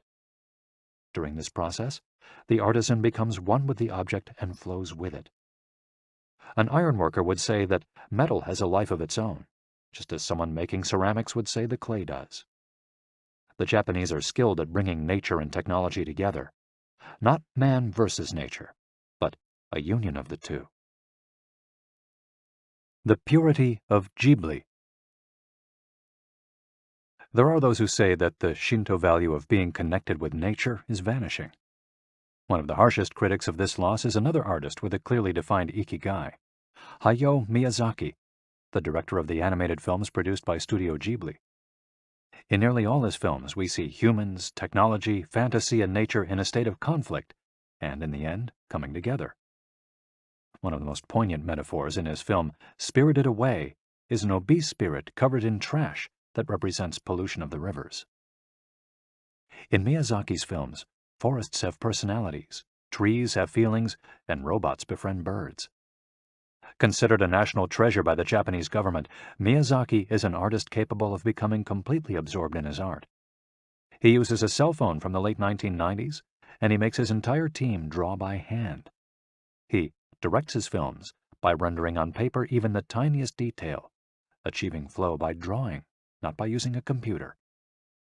Thanks to this obsession on the director's part, Studio Ghibli is one of the only studios in the world where almost the entire production process is carried out using traditional techniques.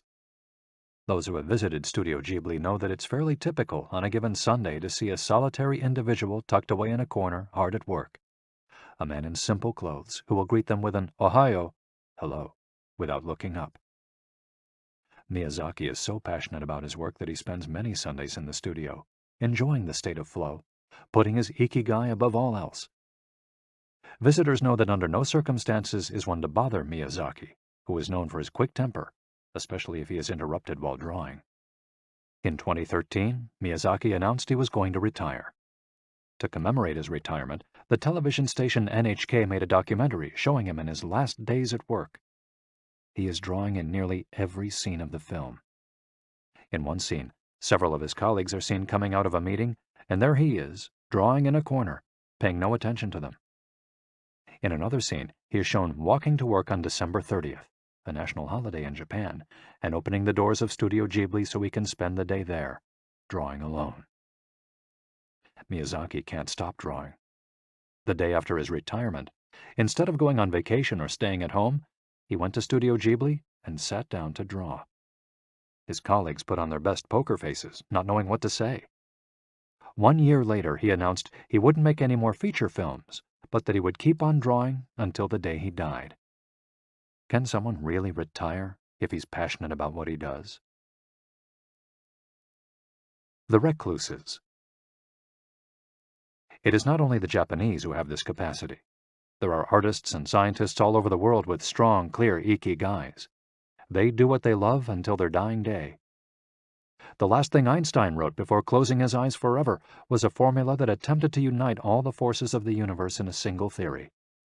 When he died, he was still doing what he loved. If he hadn't been a physicist, he said, he would have been happy as a musician. When he wasn't focused on physics or mathematics, he enjoyed playing the violin. Reaching a state of flow while working on his formulas or playing music, his two ikigais, brought him endless pleasure. Many such artists might seem misanthropic or reclusive, but what they are really doing is protecting the time that brings them happiness, sometimes at the expense of other aspects of their lives. They are outliers who apply the principles of flow to their lives to an extreme. Another example of this kind of artist is the novelist Haruki Murakami. He sees only a close circle of friends and appears in public in Japan only once every few years. Artists know how important it is to protect their space, control their environment, and be free from distractions if they want to flow with their ikigai. microflow, enjoying mundane tasks. But what happens when we have to, say, do the laundry, mow the lawn, or attend to paperwork? Is there a way to make these mundane tasks enjoyable? Near the Shinjuku subway station, in one of the neural centers of Tokyo, there is a supermarket that still employs elevator operators. The elevators are fairly standard and could easily be operated by the customers, but the store prefers to provide the service of someone holding the door open for you, pushing the button for your floor, and bowing as you exit. If you ask around, you'll learn that there is one elevator operator who has been doing the same job since 2004. She is always smiling and enthusiastic about her work. How is she able to enjoy such a job? Doesn't she get bored doing something so repetitive? On closer inspection, it becomes clear that the elevator operator is not just pushing buttons, but is instead performing a whole sequence of movements. She begins by greeting the customers with a song-like salutation, followed by a bow and a welcoming wave of the hand. Then, she presses the elevator button with a graceful movement, as though she is a geisha offering a client a cup of tea. Csikszentmihalyi calls this microflow.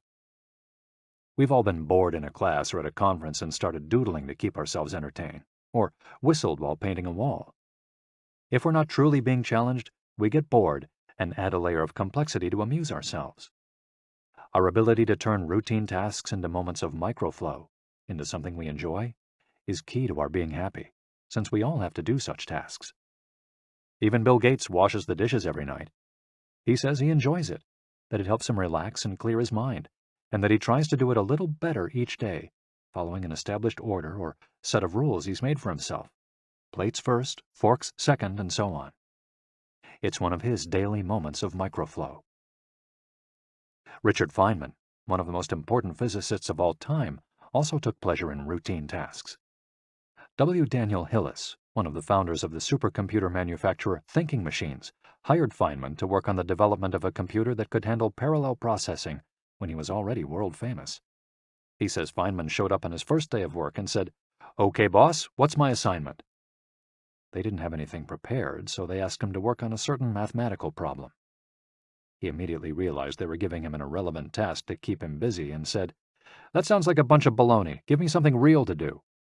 So they sent him to a nearby shop to buy office supplies, and he completed his assignment with a smile on his face. When he didn't have something important to do or needed to rest his mind, Feynman dedicated himself to microflowing, say, painting the office walls.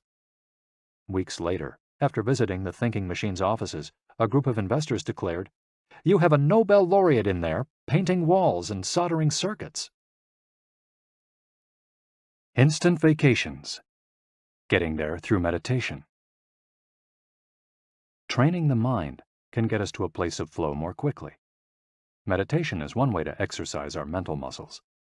There are many types of meditation, but they all have the same objective: calming the mind, observing our thoughts and emotions, and centering our focus on a single object. The basic practice involves sitting with a straight back and focusing on your breath. Anyone can do it, and you feel a difference after just one session.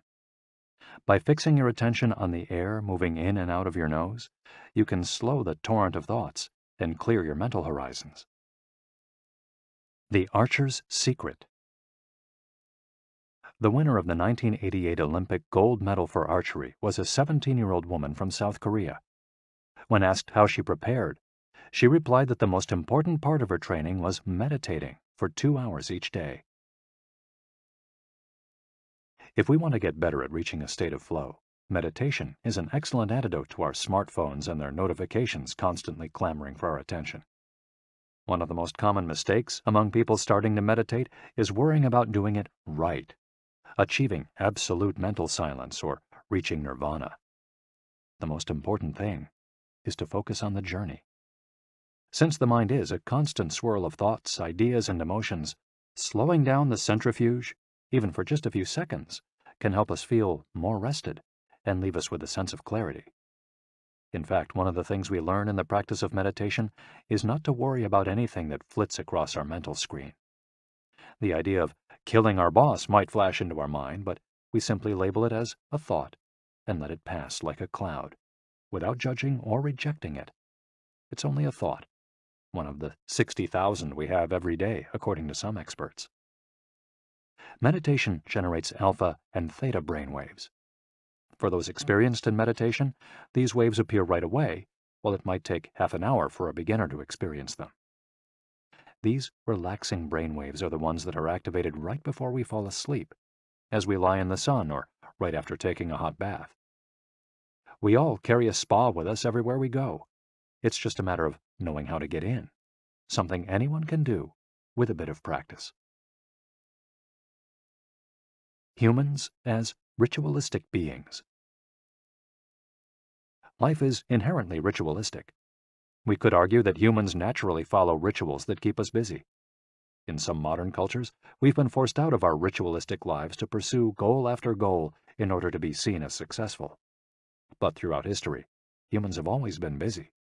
We were hunting, cooking, farming, exploring, and raising families, activities that were structured as rituals to keep us busy throughout our days. But in an unusual way, rituals still permeate daily life and business practices in modern Japan. The main religions in Japan, Confucianism, Buddhism, and Shintoism, are all ones in which the rituals are more important than absolute rules. When doing business in Japan, process, manners, and how you work on something is more important than the final results. Whether this is good or bad for the economy is beyond the scope of this audiobook.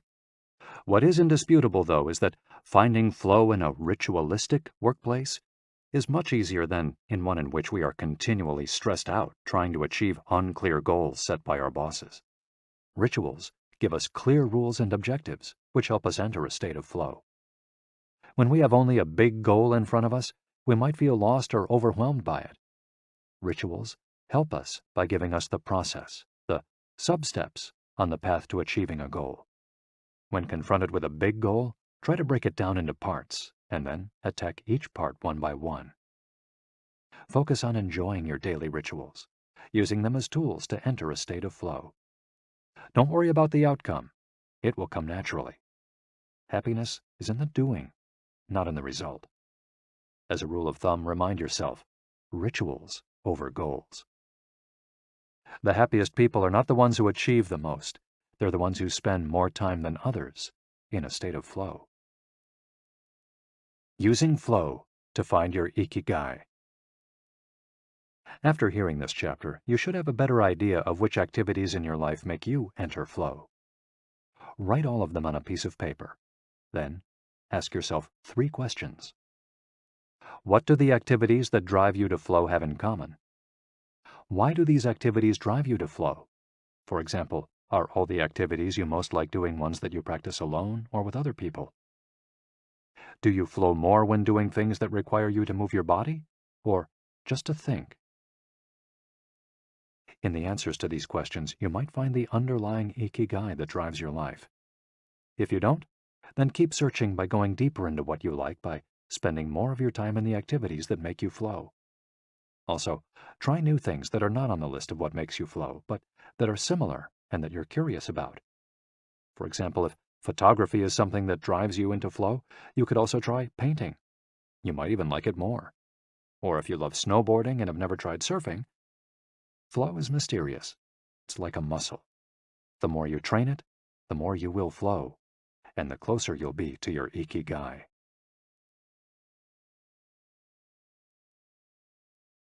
Chapter 5. Masters of Longevity. Words of wisdom from the longest living people in the world. When we started working on this audiobook, we didn't want to just research the factors that contribute to a long and happy life. We wanted to hear from the true masters of this art. The interviews we conducted in Okinawa merit their own chapter, but in the section that precedes it, we've provided an overview of the life philosophies of a few international champions of longevity. We're talking about super centenarians, people who live to 110 years of age or more. The term was coined in 1970 by Norris McWhirter, editor of the Guinness Book of World Records. Its use became more widespread in the 1990s after it appeared in William Strauss and Neil Howe's Generations. Today, there are an estimated 300 to 450 supercentenarians in the world, although the age of only around 75 of them has been confirmed. They aren't superheroes, but we could see them as such for having spent far more time on this planet than the average life expectancy would predict. Given the rise in life expectancy around the world, the number of supercentenarians might also increase. A healthy and purposeful life could help us join their ranks. Let's take a look at what a few of them have to say. Misao Okawa, 117. Eat and sleep, and you'll live a long time. You have to learn to relax.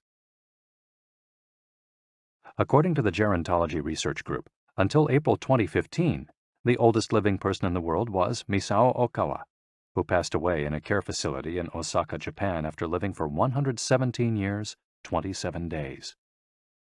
The daughter of a textile merchant, she was born in 1898, when Spain lost its colonies in Cuba and the Philippines, and the United States annexed Hawaii and launched Pepsi-Cola. Until she was 110, this woman, who lived in 3 different centuries, cared for herself unassisted.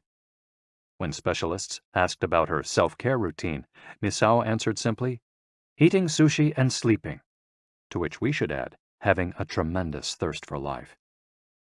When they inquired about her secret for longevity, she answered with a smile, I ask myself the same thing.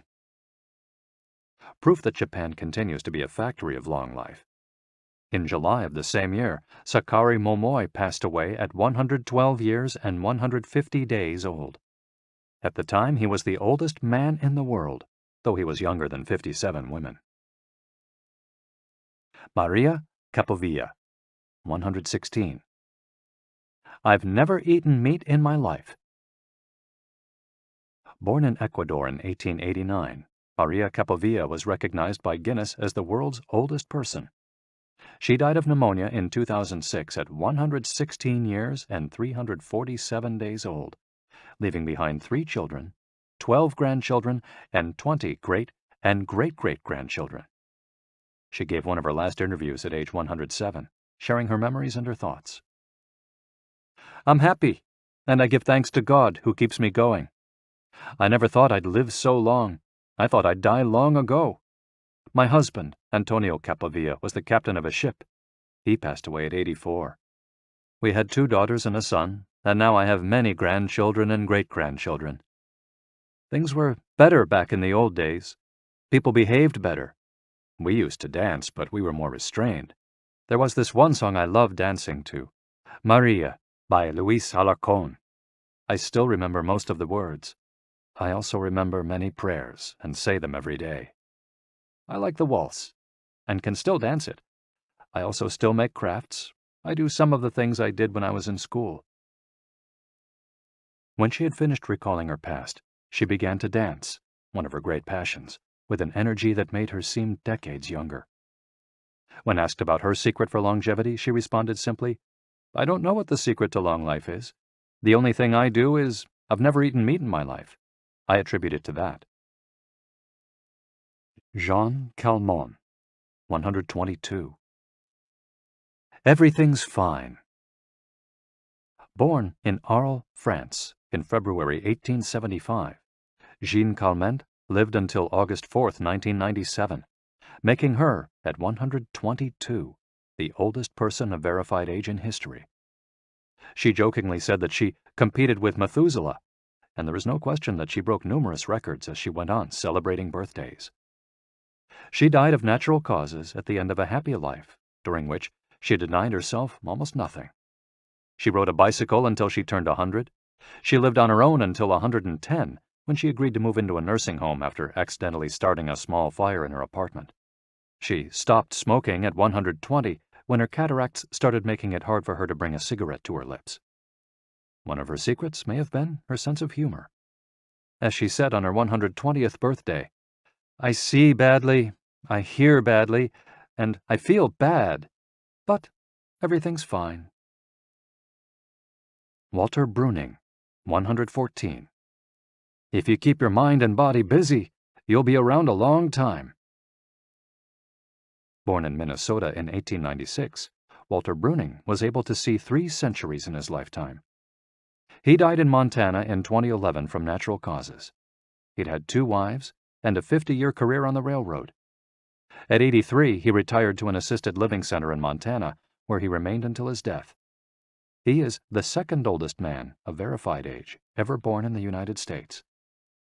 He gave many interviews in his final years, insisting that his longevity stemmed from, among other things, his habit of eating only 2 meals per day and working for as many hours as he could. "Your mind and your body, you keep both busy," he said on his 112th birthday. "You'll be here a long time." Back then, he was still exercising every day. Among Bruning's other secrets, he had a habit of helping others, and he wasn't afraid of dying.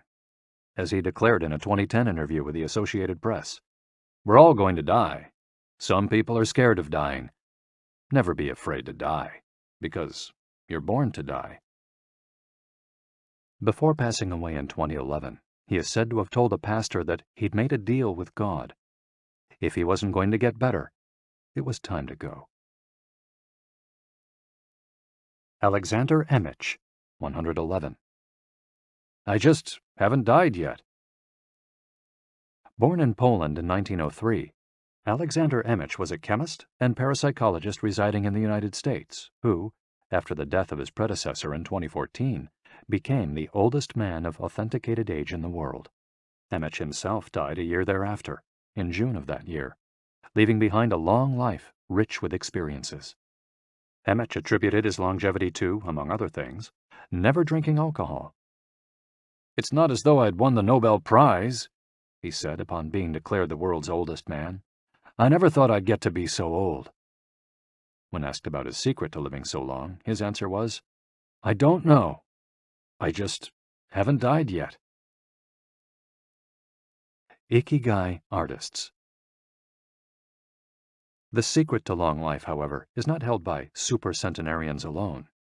There are many people of advanced age who, though they haven't made it into Guinness World Records, offer us inspiration and ideas for bringing energy and meaning to our lives. Artists, for example, who carry the torch of their Ikigai instead of retiring, have this power. Art, in all its forms, is an Ikigai that can bring happiness and purpose to our days. Enjoying or creating beauty is free, and something all human beings have access to. Hokusai, the Japanese artist who made woodblock prints in the ukiyo-e style and lived for 88 years, from the mid-18th to the mid-19th century, added this postscript to the first edition of his 100 Views of Mount Fuji. "All that I have produced before the age of 70 is not worth being counted. It is at the age of 73 that I have somewhat begun to understand the structure of true nature, of animals and grasses, and trees and birds, and fishes and insects. Consequently, at 80 years of age, I shall have made still more progress. At 90, I hope to have penetrated into the mystery of things. At 100 years of age, I should have reached decidedly a marvelous degree. And when I shall be 110, all that I do, every point and every line, shall be instinct with life." Following is our collection of some of the most inspirational words from artists interviewed by Camille Sweeney for the New York Times. Of those still living, none have retired, and all still enjoy their passion, which they plan to pursue until their final breath, demonstrating that when you have a clear purpose, no one can stop you. The actor Christopher Plummer, still working at 86, reveals a dark desire shared by many who love the profession. "We want to drop dead on stage. That would be a nice, theatrical way to go." Osamu Tezuka, the father of modern Japanese manga, shared this feeling. Before he died in 1989, his last words as he drew one final cartoon were, "Please, just let me work." The 86-year-old filmmaker Frederick Wiseman declared on a stroll through Paris that he likes to work, which is why he does it with such intensity. "Everybody complains about their aches and pains and all that, but my friends are either dead or are still working," he said. Carmen Herrera, a painter who just entered her 100th year, sold her first canvas at 89. Today, her work is in the permanent collections of the Tate Modern and the Museum of Modern Art. When asked how she viewed her future, she responded, "I am always waiting to finish the next thing. Absurd, I know. I go day by day." Never stop learning.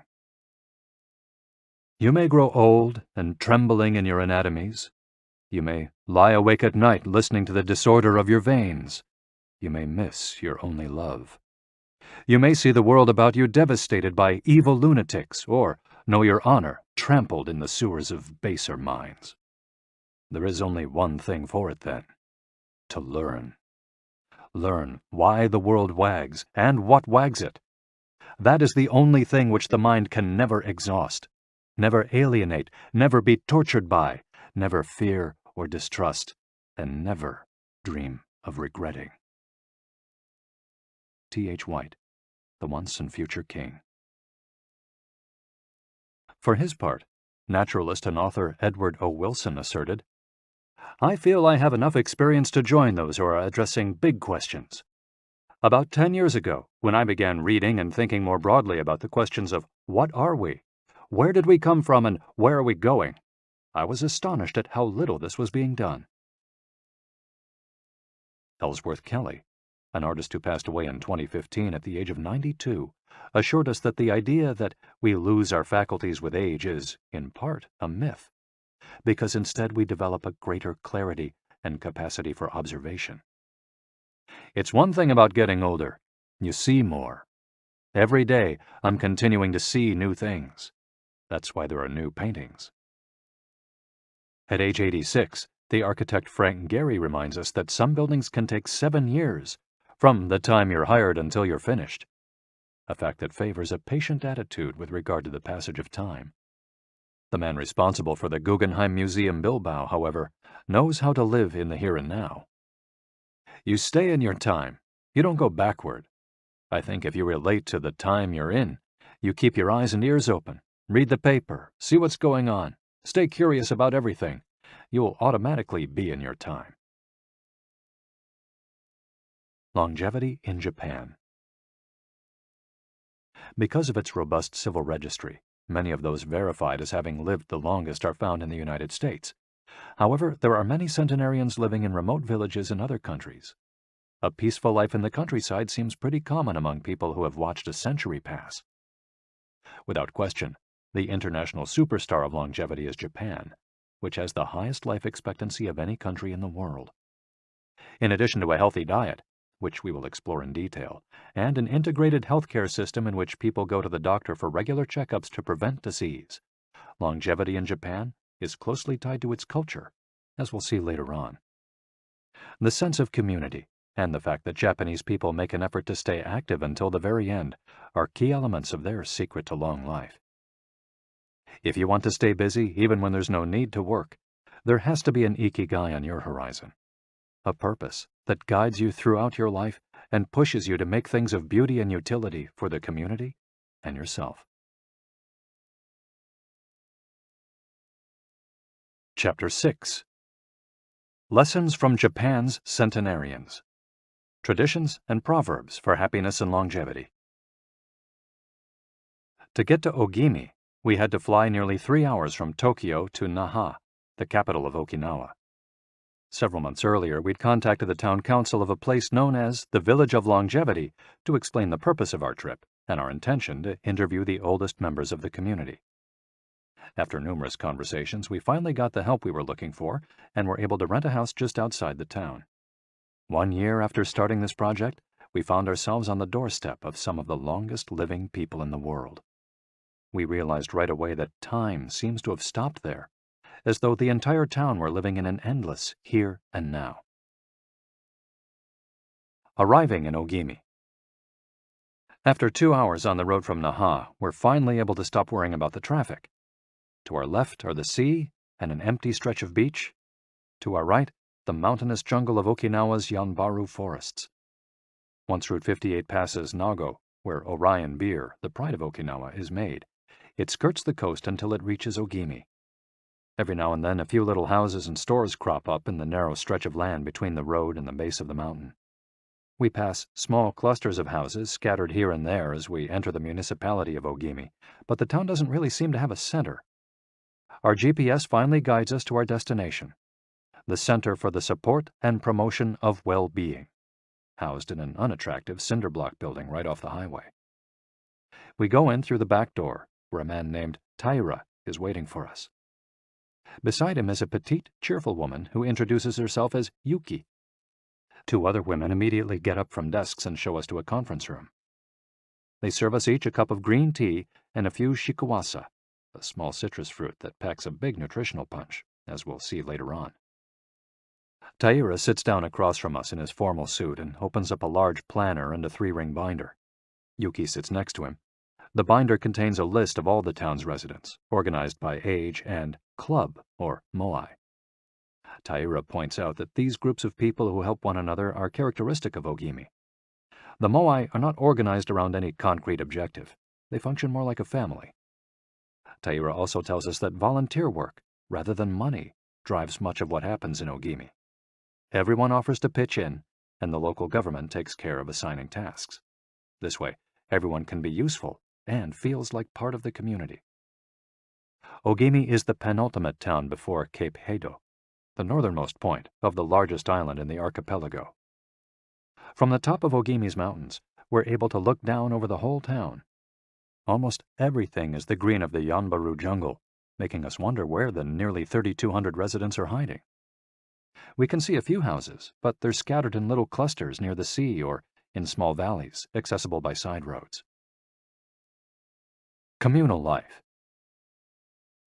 We're invited to eat in one of Ogimi's few restaurants, but when we arrive, the only 3 tables are already reserved. "Don't worry, we'll go to Churaumi instead. It never fills up," says Yuki, walking back to the car. She's still driving at age 88, and takes great pride in that. Her co-pilot is 99, and has also decided to spend the day with us. We have to drive fast to keep up with them on a highway that is sometimes more dirt than asphalt. Finally reaching the other end of the jungle, we can at last sit down to eat. "I don't really go to restaurants," Yuki says as we take our seats. "Almost everything I eat comes from my vegetable garden, and I buy my fish from Tanaka, who's been my friend forever." The restaurant is right by the sea, and seems like something from the planet Tatooine from Star Wars. The menu boasts in large letters that it serves slow food, prepared with organic vegetables grown in the town. "But really," Yuki continues, "food is the least important thing."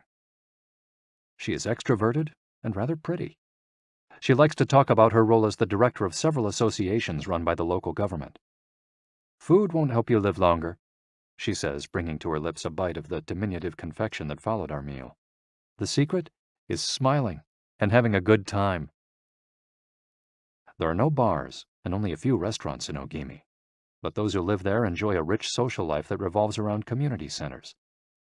The town is divided into 17 neighborhoods, and each one has a president and several people in charge of things like culture, festivals, social activities, and longevity. Residents pay close attention to this last category.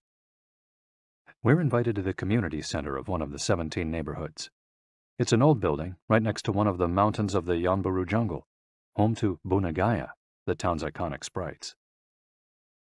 The Bunagaya spirits of the Yanbaru jungle. Bunagaya are magical creatures that inhabit the Yanbaru jungle near Ogimi and its surrounding towns. They manifest as children with long red hair and like to hide in the jungle's kajumaru, banyan trees, and go fishing on the beach. Many of Okinawa's stories and fables are about Bunagaya sprites. They're mischievous, playful, and unpredictable. Locals say that the Bunagaya love the mountains, rivers, sea, trees, earth, wind, and animals, and that if you want to befriend them, you have to show respect for nature. A birthday party. When we arrive at the neighborhood's community center, we're greeted by a group of about 20 people who proudly proclaim, "The youngest among us is 83. We conduct our interviews at a large table while drinking green tea. When we finish, we're brought to an event space where we celebrate the birthdays of 3 members of the group.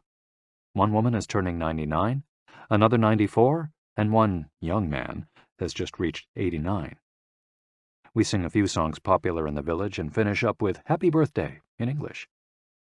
The woman turning 99 blows out the candles and thanks everyone for coming to her party. We eat homemade shikuwasa cake and end up dancing and celebrating as though it were the birthday of a 20-something. It's the first party, but not the last, that we'll attend during our week in the village. We'll also do karaoke with a group of seniors who sing better than we do, and attend a traditional festival with local bands, dancers, and food stands at the foot of a mountain. Celebrate each day together. Celebrations seem to be an essential part of life in Ogimi. We're invited to watch a game of gate ball, one of the most popular sports among Okinawa's older residents. It involves hitting a ball with a mallet-like stick. It's a low-impact sport that can be played anywhere, and it's a good excuse to move around and have fun as a group. The residents hold local competitions, and there is no age limit for participants. We participate in the weekly game and lose to a woman who recently turned 104. Everyone cheers, and the defeated look on our faces elicits laughter. In addition to playing and celebrating as a community, spirituality is also essential to the happiness of the village's residents. The gods of Okinawa.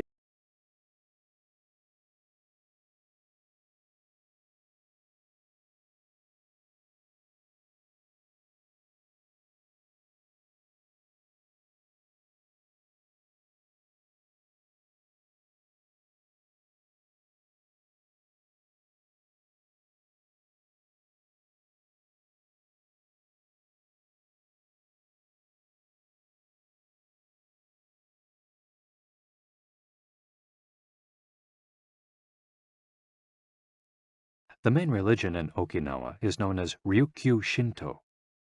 Ryukyu is the original name of the Okinawa archipelago, and Shinto means the path of the gods. Ryukyu Shinto combines elements of Chinese Taoism, Confucianism, Buddhism, and Shintoism with shamanistic and animistic elements. According to this ancient faith, the world is populated by an infinite number of spirits divided into several types: spirits of the home, of the forest, of the trees, and of the mountains.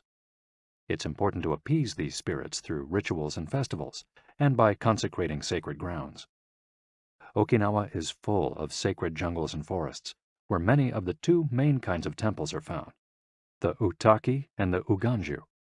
We visited an Uganju, or small open-air temple, adorned with incense and coins, next to a waterfall in Ogimi. The Utaki is a collection of stones where people go to pray and where, supposedly, spirits gather. In Okinawa's religious practice, women are considered spiritually superior to men, whereas the opposite is true of traditional Shintoism in the rest of Japan. Yuta are women chosen as mediums by their communities to make contact with the spirit realm through traditional rites. Ancestor worship is another important feature of spiritual practice in Okinawa, and in Japan in general. The home of each generation's firstborn usually contains a butsudan, or small altar, used to pray for and make offerings to the family's ancestors. Mabui. Every person has an essence, or mabui. This mabui is our spirit and the source of our life force. It is immortal and makes us who we are. Sometimes the mabui of someone who has died is trapped in the body of a living person. This situation requires a separation ritual to free the mabui of the deceased. It often happens when a person dies suddenly, especially at a young age, and his or her mabui does not want to move on to the realm of the dead. A mabui can also be passed from person to person by physical contact. A grandmother who leaves her granddaughter a ring transfers a part of her mabui to her. Photographs can also be a medium for passing mabui among people. The older, the stronger. Looking back, our days in Ogimi were intense but relaxed, sort of like the lifestyle of the locals, who always seemed to be busy with important tasks, but who, upon closer inspection, did everything with a sense of calm. They were always pursuing their Ikigai, but they were never in a rush. Not only did they seem to be happily busy, but we also noticed that they followed the other principles for happiness that Washington Burnap stated 200 years ago.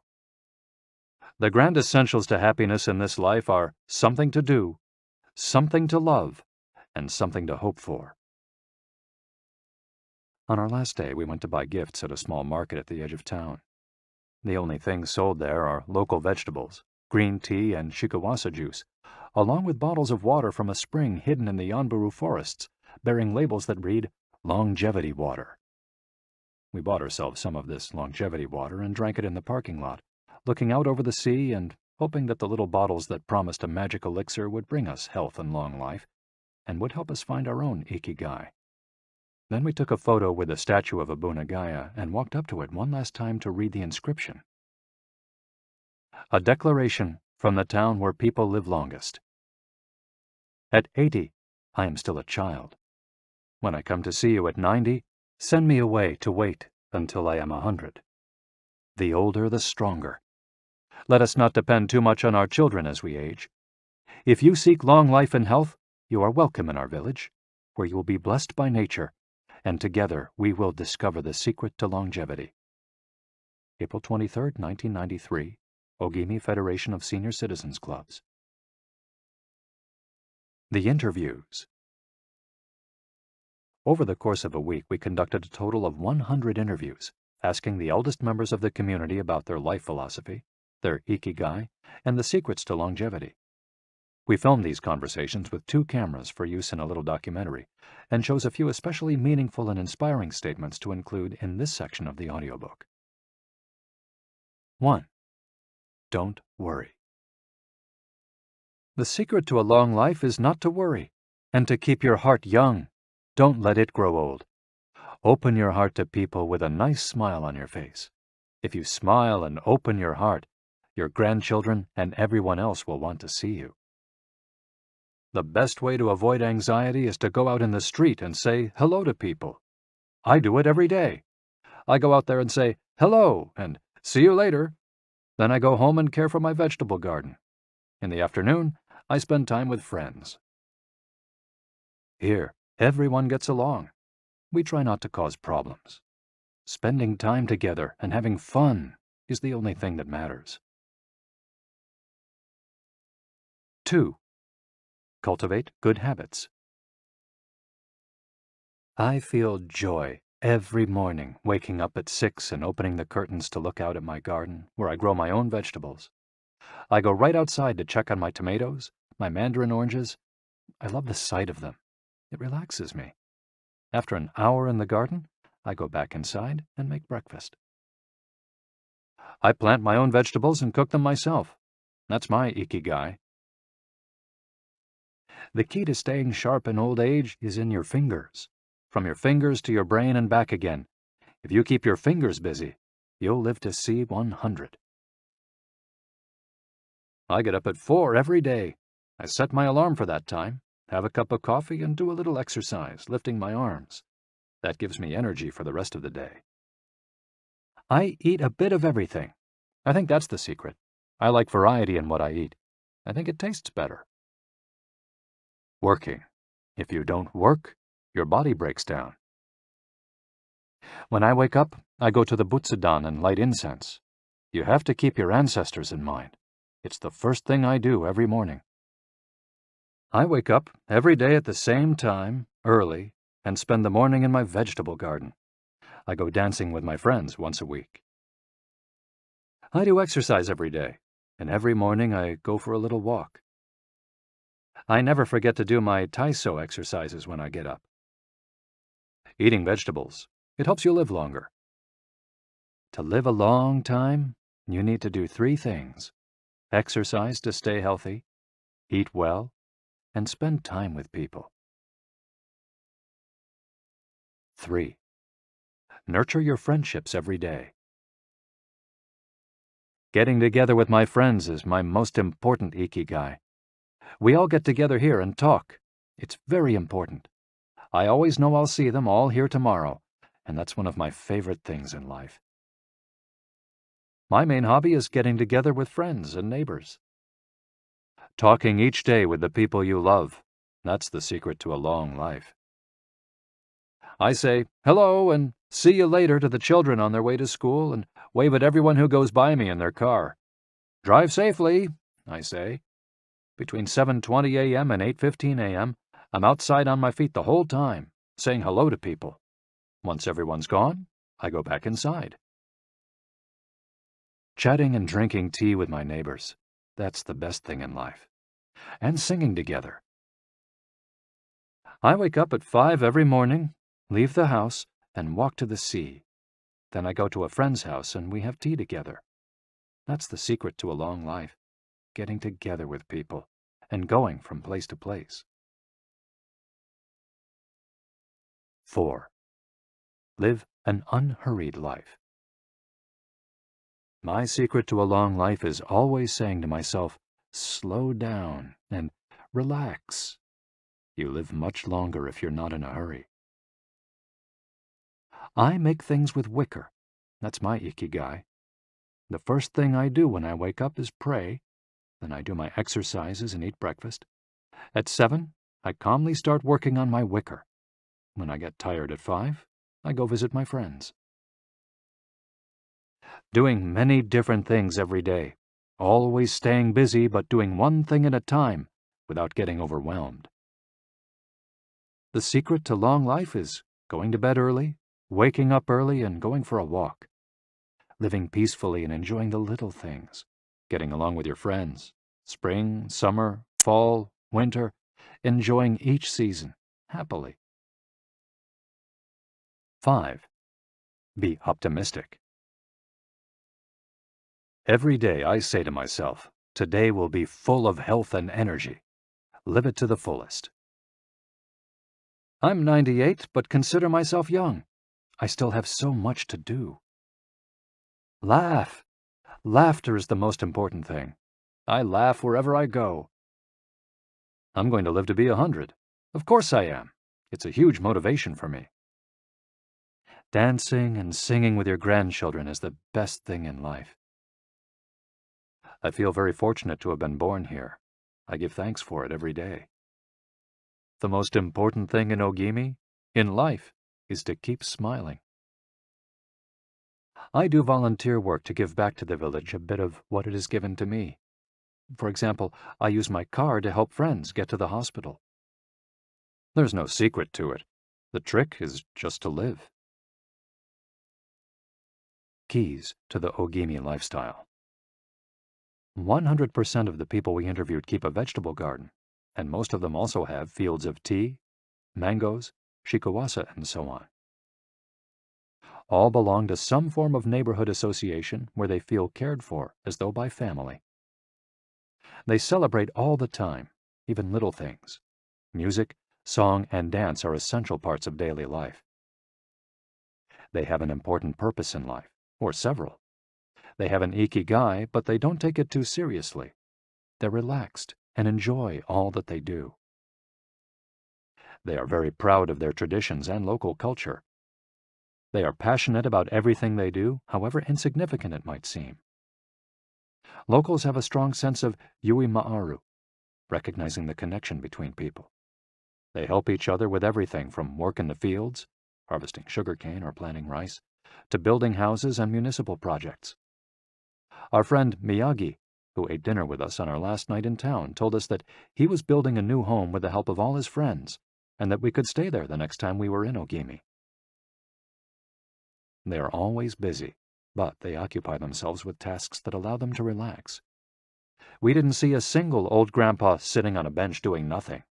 They're always coming and going, to sing karaoke, visit with neighbors, or play a game of gateball. Chapter 7. The Ikigai Diet. What the world's longest living people eat and drink. According to the World Health Organization, Japan has the highest life expectancy in the world, 85 years for men and 87.3 years for women. Moreover, it has the highest ratio of centenarians in the world, more than 520 for every million people, as of September 2016. While life expectancy in Japan is high overall, Okinawa exceeds the national average. Okinawa is one of the areas in Japan that were most affected by World War II. As a result not only of conflicts on the battlefield, but also of hunger and a lack of resources once the war ended, the average life expectancy was not very high during the 1940s and 1950s.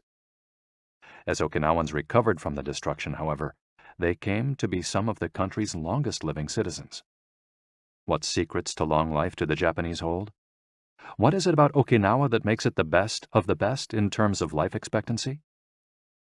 Experts point out that, for one thing, Okinawa is the only province in Japan without trains. Its residents have to walk or cycle when not driving. It's also the only province that has managed to follow the Japanese government's recommendation of eating less than 10 grams of salt per day. Okinawa's Miracle Diet. The mortality rate from cardiovascular disease in Okinawa is the lowest in Japan, and diet almost certainly has a lot to do with this. It's no coincidence that the Okinawa diet is so often discussed around the world at panels on nutrition. The most concrete and widely cited data on diet in Okinawa came from studies by Makoto Suzuki, a cardiologist at the University of Ryukyus, who has published more than 700 scientific articles on nutrition and aging in Okinawa since 1970. Bradley J. Wilcox and D. Craig Wilcox joined Makoto Suzuki's research team and published a book considered the Bible on the subject, The Okinawa Program. They reached the following conclusions. Locals eat a wide variety of foods, especially vegetables. Variety seems to be key. A study of Okinawa's centenarians showed that they ate 206 different foods, including spices, on a regular basis. They ate an average of 18 different foods each day, a striking contrast to the nutritional poverty of our fast food culture. They eat at least 5 servings of fruits and vegetables every day. At least 7 types of fruits and vegetables are consumed by Okinawans on a daily basis. The easiest way to check if there's enough variety on your table is to make sure you're eating the rainbow. A table featuring red peppers, carrots, spinach, cauliflower, and eggplant, for example, offers great color and variety. Vegetables, potatoes, legumes, and soy products, such as tofu, are the staples of an Okinawan's diet. More than 30% of their daily calories come from vegetables. Grains are the foundation of their diet. Japanese people eat white rice every day, sometimes adding noodles. Rice is the primary food in Okinawa as well. They rarely eat sugar. And if they do, it's cane sugar. We drove through several sugarcane fields every morning on our way to Ogimi, and even drank a glass of cane juice at Nakijin Castle. Beside the stall selling the juice was a sign describing the anti-carcinogenic benefits of sugarcane. In addition to these basic dietary principles, Okinawans eat fish an average of 3 times per week. Unlike in other parts of Japan, the most frequently consumed meat is pork, though locals eat it only once or twice per week. Along these lines, Makoto Suzuki's studies indicate the following. Okinawans consume, in general, 1/3 as much sugar as the rest of Japan's population, which means that sweets and chocolate are much less a part of their diet. They also eat practically half as much salt as the rest of Japan, 7 grams per day compared to an average of 12. They consume fewer calories, an average of 1,785 per day, compared to 2,068 in the rest of Japan. In fact, low caloric intake is common among the 5 blue zones. Hara-Hachi-Bu. This brings us back to the 80% rule we mentioned in the first chapter, a concept known in Japanese as Hara-Hachi-Bu. It's easy to do. When you notice you're almost full but could have a little more, just stop eating. One easy way to start applying the concept of Hara-Hachi-Bu is to skip dessert, or to reduce portion size. The idea is to still be a little bit hungry when you finish. This is why portion size tends to be much smaller in Japan than in the West. Food isn't served as appetizers, main courses, and dessert. Instead, it's much more common to see everything presented at once on small plates. One with rice, another with vegetables, a bowl of miso soup, and something to snack on. Serving food on many small plates makes it easier to avoid eating too much and facilitates the varied diet discussed at the beginning of this chapter. Hara-Hachi-Bu is an ancient practice. The 12th century book on Zen Buddhism, Zazen Youjinki, recommends eating 2/3 as much as you might want to. Eating less than one might want is common among all Buddhist temples in the East. Perhaps Buddhism recognized the benefits of limiting caloric intake more than 9 centuries ago. So, eat less to live longer? Few would challenge this idea. Without taking it to the extreme of malnutrition, of course, eating fewer calories than our bodies ask for seems to increase longevity. The key to staying healthy while consuming fewer calories is eating foods with a high nutritional value, especially superfoods, and avoiding those that add to our overall caloric intake but offer little to no nutritional value. The calorie restriction we've been discussing is one of the most effective ways to add years to your life. If the body regularly consumes enough or too many calories, it gets lethargic and starts to wear down, expending significant energy on digestion alone. Another benefit of calorie restriction is that it reduces levels of IGF-1, insulin-like growth factor 1, in the body. IGF-1 is a protein that plays a significant role in the aging process. It seems that one of the reasons humans and animals age is an excess of this protein in their blood. Whether calorie restriction will extend lifespan in humans is not yet known, but data increasingly indicate that moderate calorie restriction with adequate nutrition has a powerful protective effect against obesity, type 2 diabetes, inflammation, hypertension, and cardiovascular disease, and reduces metabolic risk factors associated with cancer. An alternative to following the 80% rule on a daily basis is to fast for 1 or 2 days each week.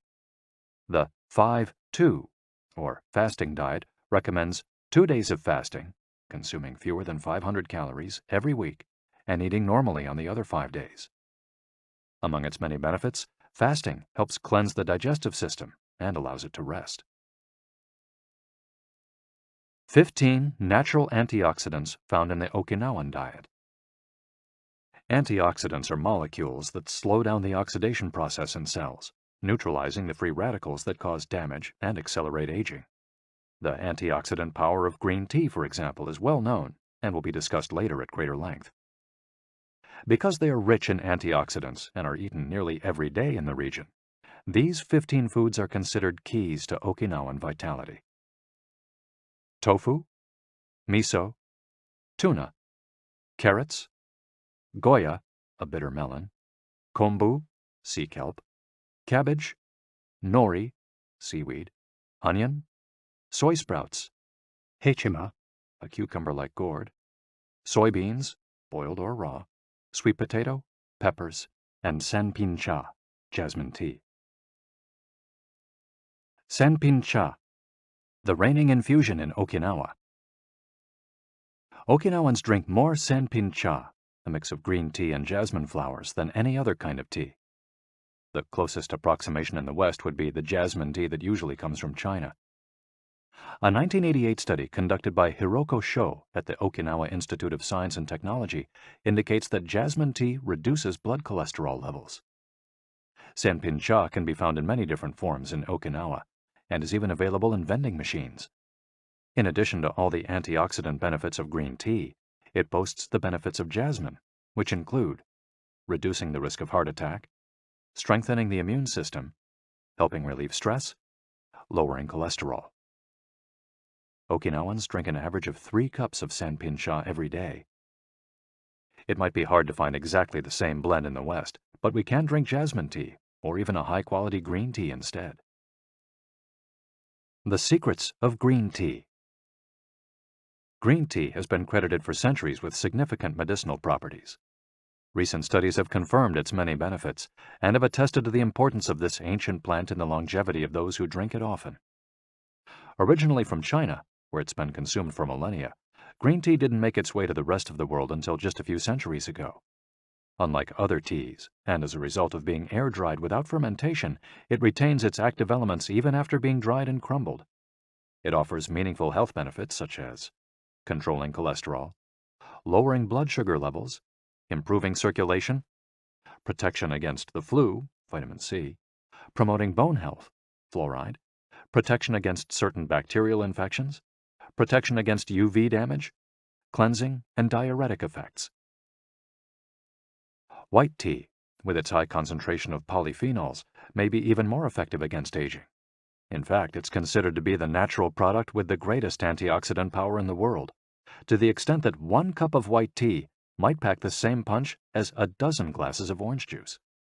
In summary, drinking green or white tea every day can help us reduce the free radicals in our bodies, keeping us young longer.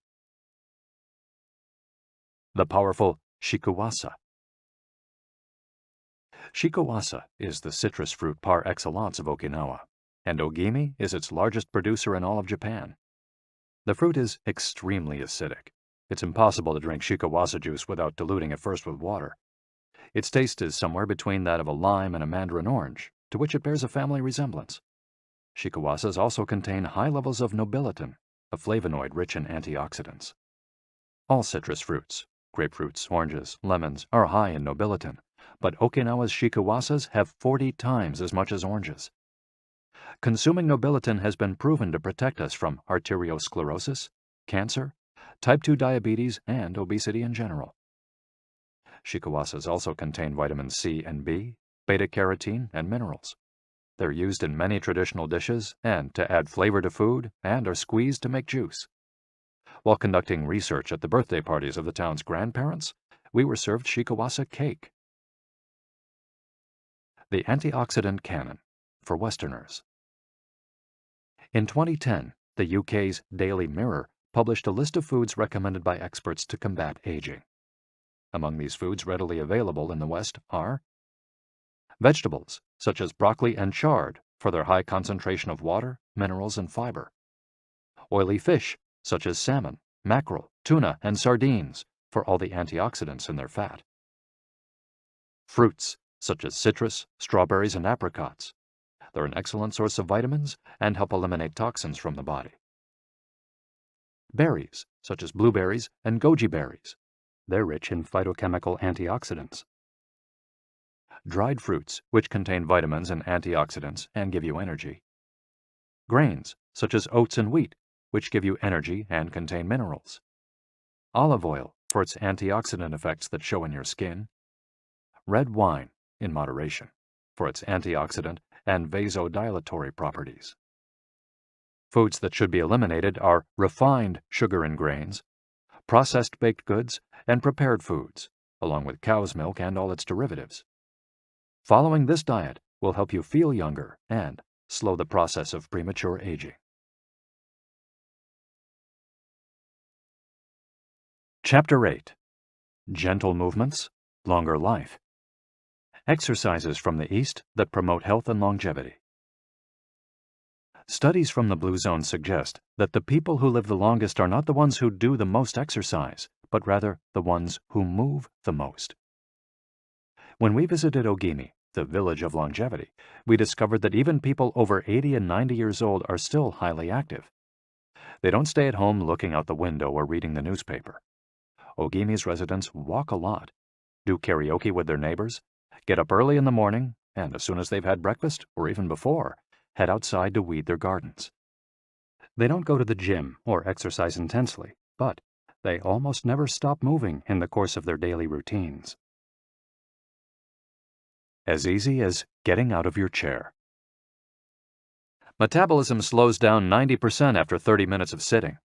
The enzymes that move the bad fat from your arteries to your muscles, where it can get burned off, slow down. And after 2 hours, good cholesterol drops 20%. Just getting up for 5 minutes is going to get things going again. These things are so simple they're almost stupid, says Gavin Bradley in a 2015 interview with Bridget Schulte for The Washington Post. Bradley is one of the preeminent experts on the subject, and the director of an international organization dedicated to building awareness of how detrimental sitting all the time can be to our health. If we live in a city, we might find it hard to move in natural and healthy ways every day, but we can turn to exercises that have proven for centuries to be good for the body. The Eastern disciplines for bringing body, mind, and soul into balance have become quite popular in the West, but in their countries of origin, they've been used for ages to promote health. Yoga, originally from India, though very popular in Japan, and China's Qigong and Tai Chi, among other disciplines, seek to create harmony between a person's body and mind so they can face the world with strength, joy, and serenity. They're touted as elixirs of youth, and science has endorsed the claim. These gentle exercises offer extraordinary health benefits and are particularly appropriate for older individuals who have a harder time staying fit.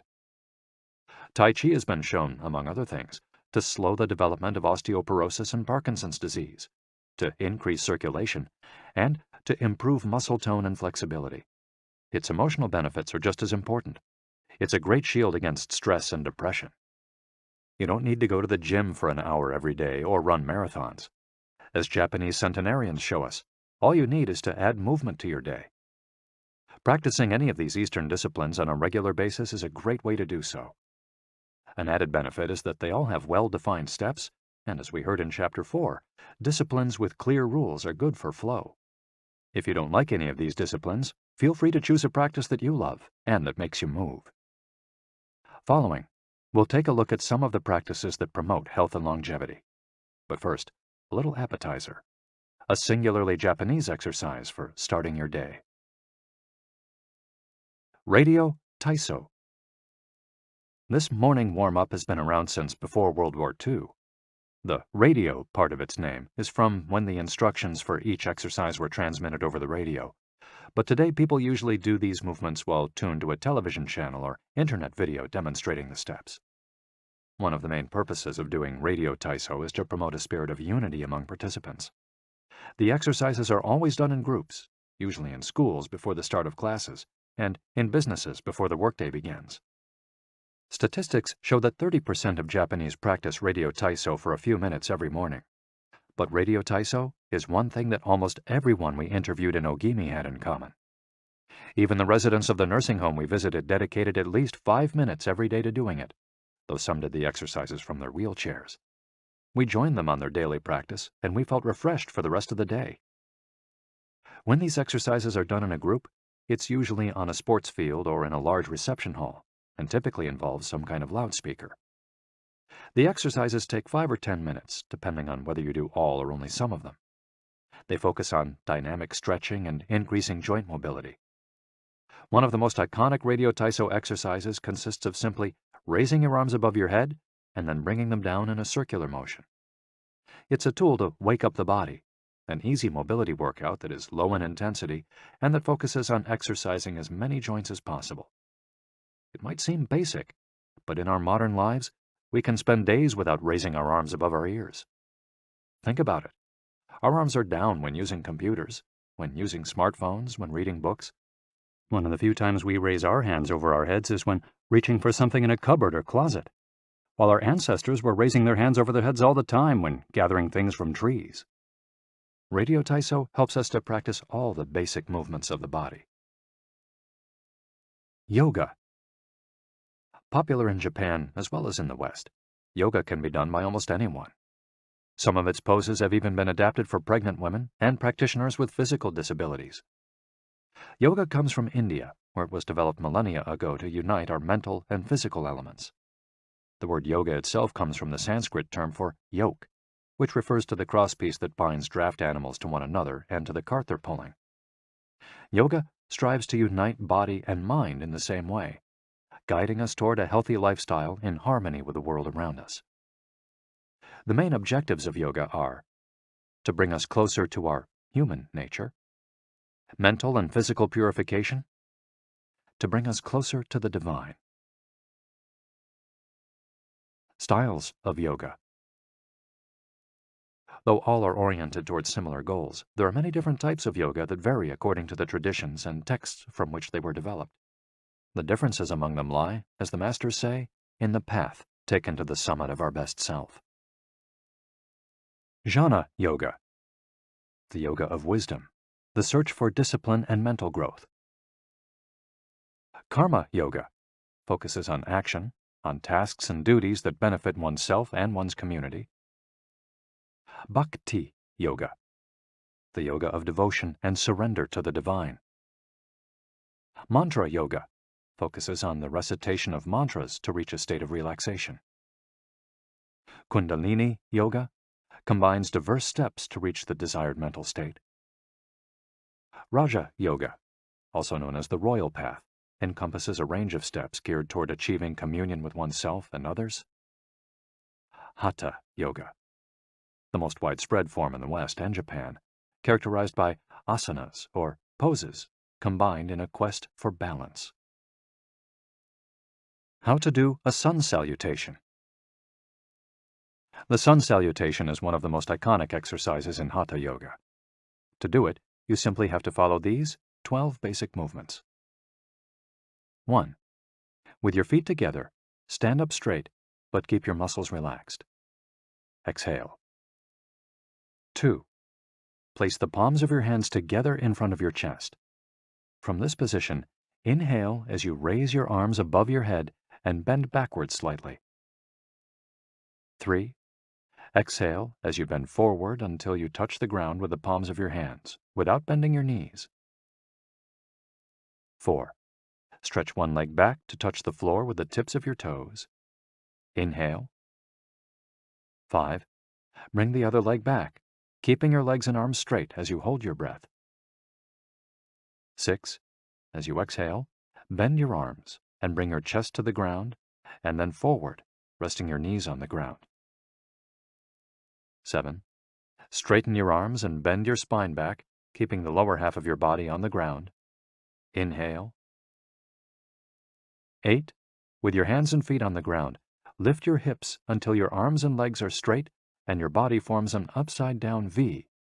Exhale throughout the movement. 9. Bring forward the same leg you'd stretched back earlier and bend it so that your knee and foot are aligned under your head and between your hands. Inhale. 10.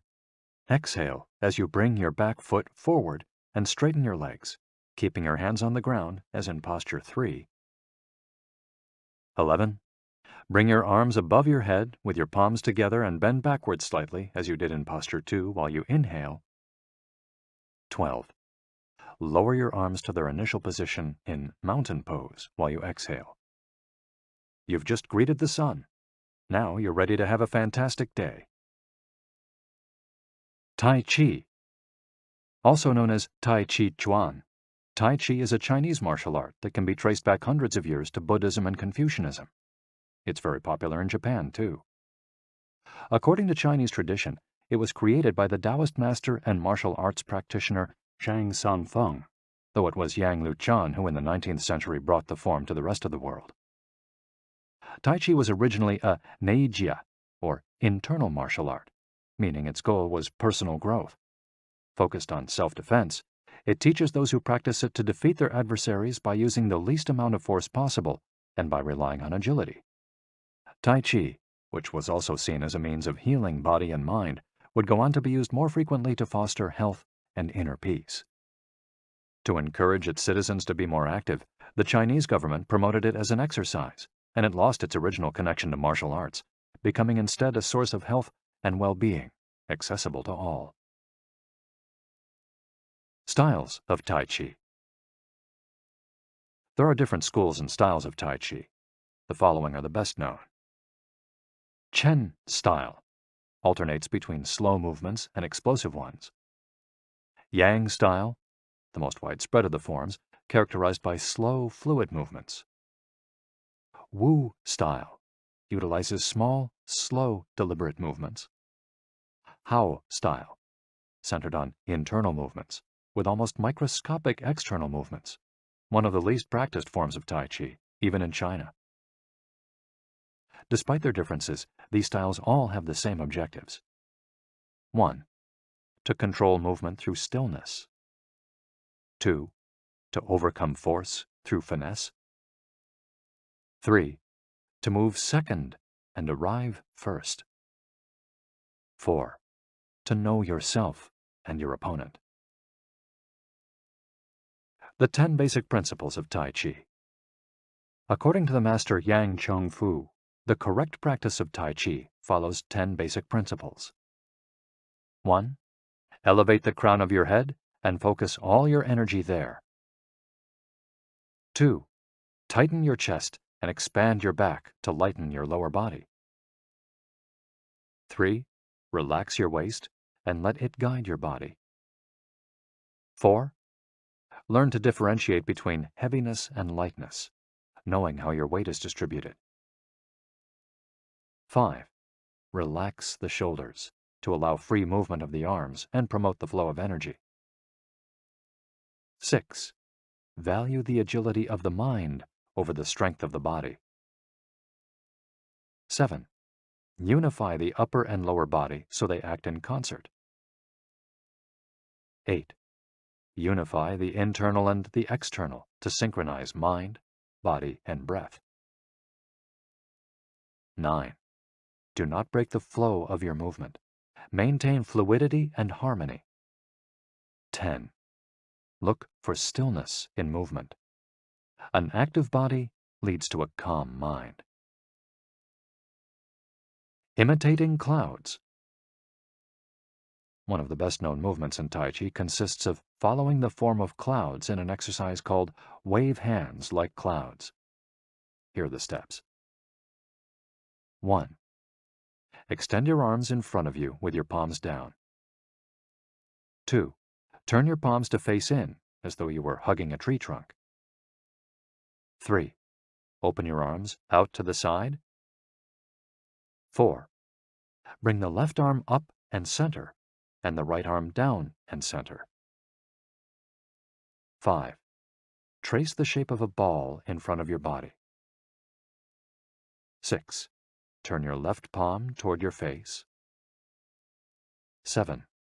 Shift your weight to your left foot and pivot from your hip toward that side while your eyes follow the movement of your hand. 8.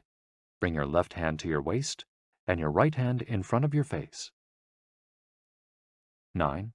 Shift your weight to your right foot. 10. Pivot toward your right, looking at your raised right hand the entire time. 11. Repeat this movement fluidly, shifting your weight from one foot to the other as you reposition your hands. 12. Stretch your arms out in front of you again and bring them down slowly, returning to your initial position. Qigong, also known as Qi Kung. Its name combines Qi, life force or energy, and Gong, work, indicating that the form works with the individual's life force. Though relatively modern, especially under its current name, the art of Qigong is based on the Tao Yin, an ancient art meant to foster mental and physical well-being. The practice began to appear in reports on training in martial arts at the beginning of the 20th century, and by the 1930s was being used in hospitals. The Chinese government later popularized it, as it had done with Tai Chi.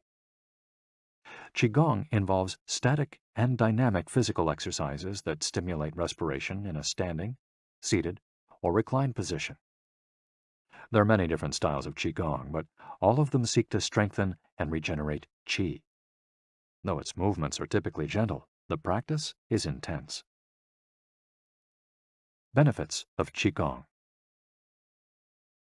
According to numerous international scientific studies, Qigong, like Tai Chi and yoga, offers significant health benefits. The following stand out among those proven through scientific research, as observed by Dr. Kenneth M. Sancer of San Francisco's Qigong Institute in his article, Medicinal Applications of Qigong. Modification of brainwaves. Improved balance of sex hormones. Lower mortality rate from heart attacks. Lower blood pressure in patients with hypertension. Greater bone density. Better circulation. Deceleration of symptoms associated with senility.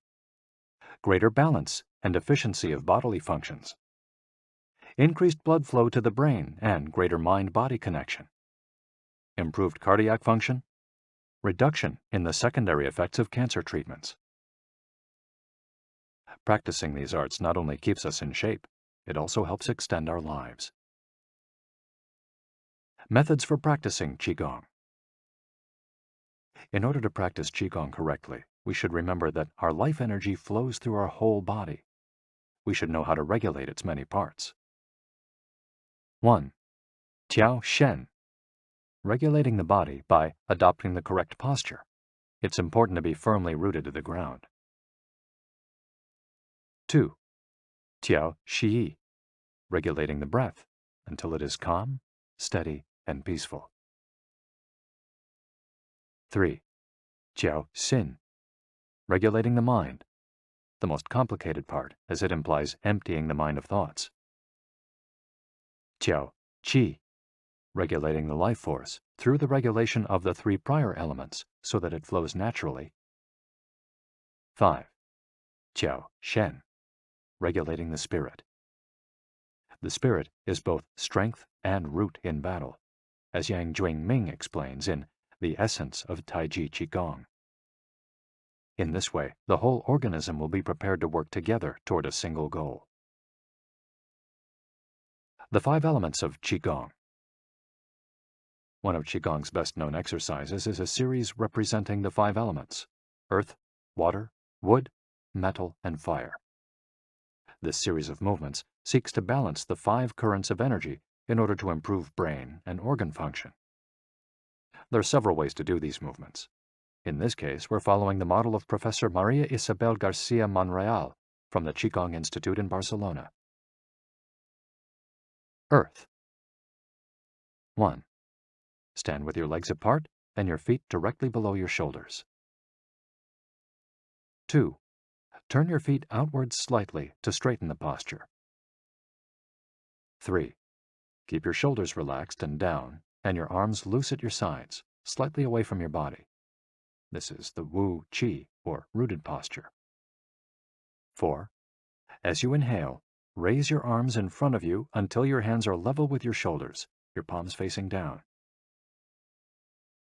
5.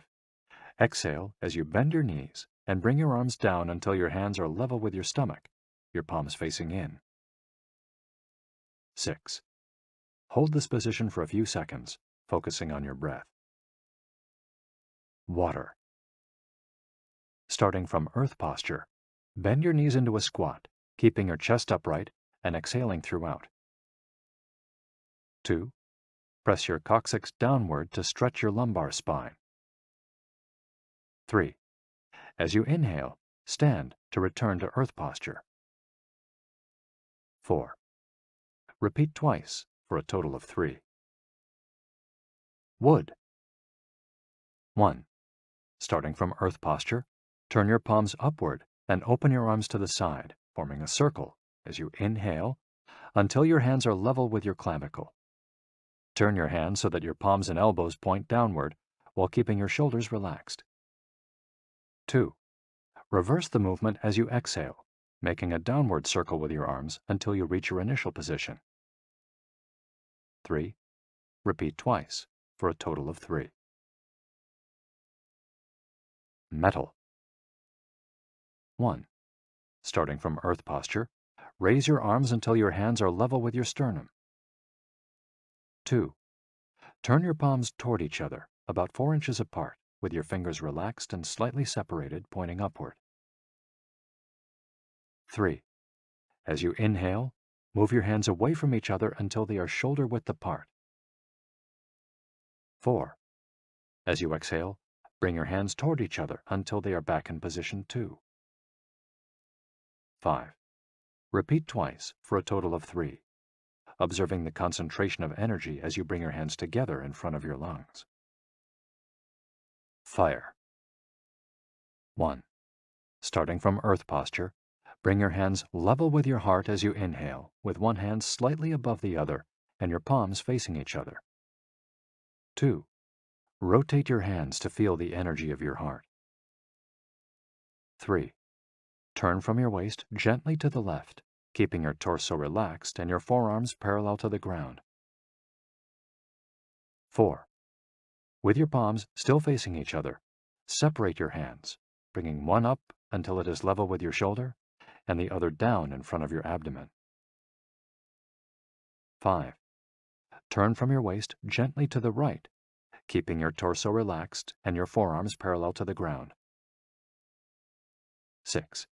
As you exhale, let your hands come back together in front of your heart.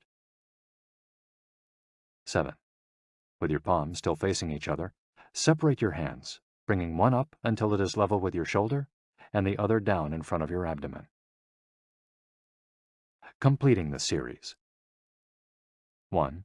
Starting from earth posture, inhale as you bring your hands level with your shoulders, palms facing down. 2.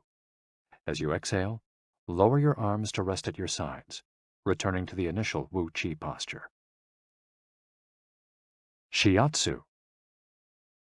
Created in Japan in the early 20th century, principally for the treatment of arthritis, Shiatsu also works on energy flow through the application of pressure with the thumbs and the palms of the hands. In combination with stretching and breathing exercises, it seeks to create equilibrium among the different elements of the body. The following quote is about the Tao Yin, a general term referring to the ancient arts meant to foster mental and physical well-being. It is not important that a Tao Yin have a name. He is imitating something or is engraved in jade. What is important is the technique and the essence of what is really practiced. Stretching and contracting, bending and lifting of the head, stepping, lying down, resting or standing, walking or stepping slowly, screaming or breathing, everything can be a Dao Yin. Ge Hong. Breathe better. Live longer. The book Xiu Qian Shishu, known in the West as 10 Books on the Cultivation of Perfection, dates back to the 13th century and is a compendium of materials from diverse sources on developing the mind and body. It quotes, among others, the celebrated Chinese doctor and essayist Sun Simiao, who lived during the 6th century. Sun Simiao was a proponent of a technique called the 6 healing sounds, which involves the coordination of movement, breathing, and pronouncing sounds with the purpose of bringing our souls to a place of calm. The 6 sounds are XU, pronounced like shh, with a deep sigh, which is associated with the liver. HE, pronounced like her, with a yawn, which is associated with the heart. SI, pronounced like sir, with a slow exhale, which is associated with the lungs. CHUI, pronounced like chui, with a forceful exhale, which is also associated with the kidneys. HOO, pronounced like hu, which is associated with the spleen. And XI, pronounced like shi, which connects the whole body. The following poem by Sun Simiao offers clues about how to live well according to the season. It reminds us of the importance of breathing and suggests that as we breathe, we visualize the organs associated with each of the healing sounds. In spring, breathe shh for clear eyes, and so wood can aid your liver. In summer, reach for her, so that heart and fire can be at peace. In fall, breathe sir to stabilize and gather metal, keeping the lungs moist. For the kidneys, next, breathe chui and see your inner waters calm. The triple heater needs your shi to expel all heat and troubles. In all 4 seasons, take deep breaths so your spleen can process food. And of course, avoid exhaling noisily. Don't let even your own ears hear you. The practice is most excellent and will help preserve your divine elixir. It might feel confusing to be presented with all the Eastern traditions we've introduced in this chapter. The takeaway is that they all combine a physical exercise with an awareness of our breath. These 2 components, movements and breath, help us to bring our consciousness in line with our body, instead of allowing our mind to be carried away by the sea of daily worries. Most of the time, we're just not aware enough of our breathing.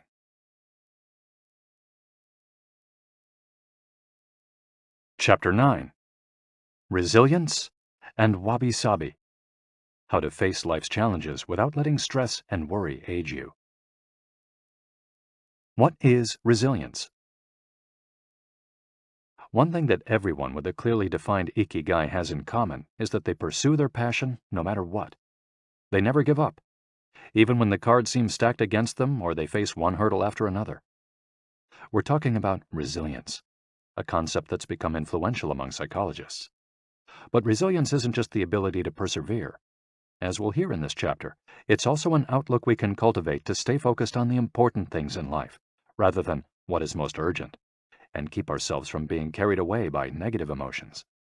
In the final section of the chapter, we'll explore techniques that go beyond resilience to cultivate anti-fragility. Sooner or later, we all have to face difficult moments, and the way we do this can make a huge difference to our quality of life. Proper training for our mind, body, and emotional resilience is essential for confronting life's ups and downs. Nana Korobiaoki. Fall 7 times, rise 8. Japanese proverb. Resilience is our ability to deal with setbacks. The more resilient we are, the easier it will be to pick ourselves up and get back to what gives meaning to our lives. Resilient people know how to stay focused on their objectives, on what matters, without giving in to discouragement. Their flexibility is the source of their strength. They know how to adapt to change and to reversals of fortune. They concentrate on the things they can control and don't worry about those they can't. In the words of the famous Serenity Prayer by Reinhold Niebuhr, God, give us grace to accept with serenity the things that cannot be changed.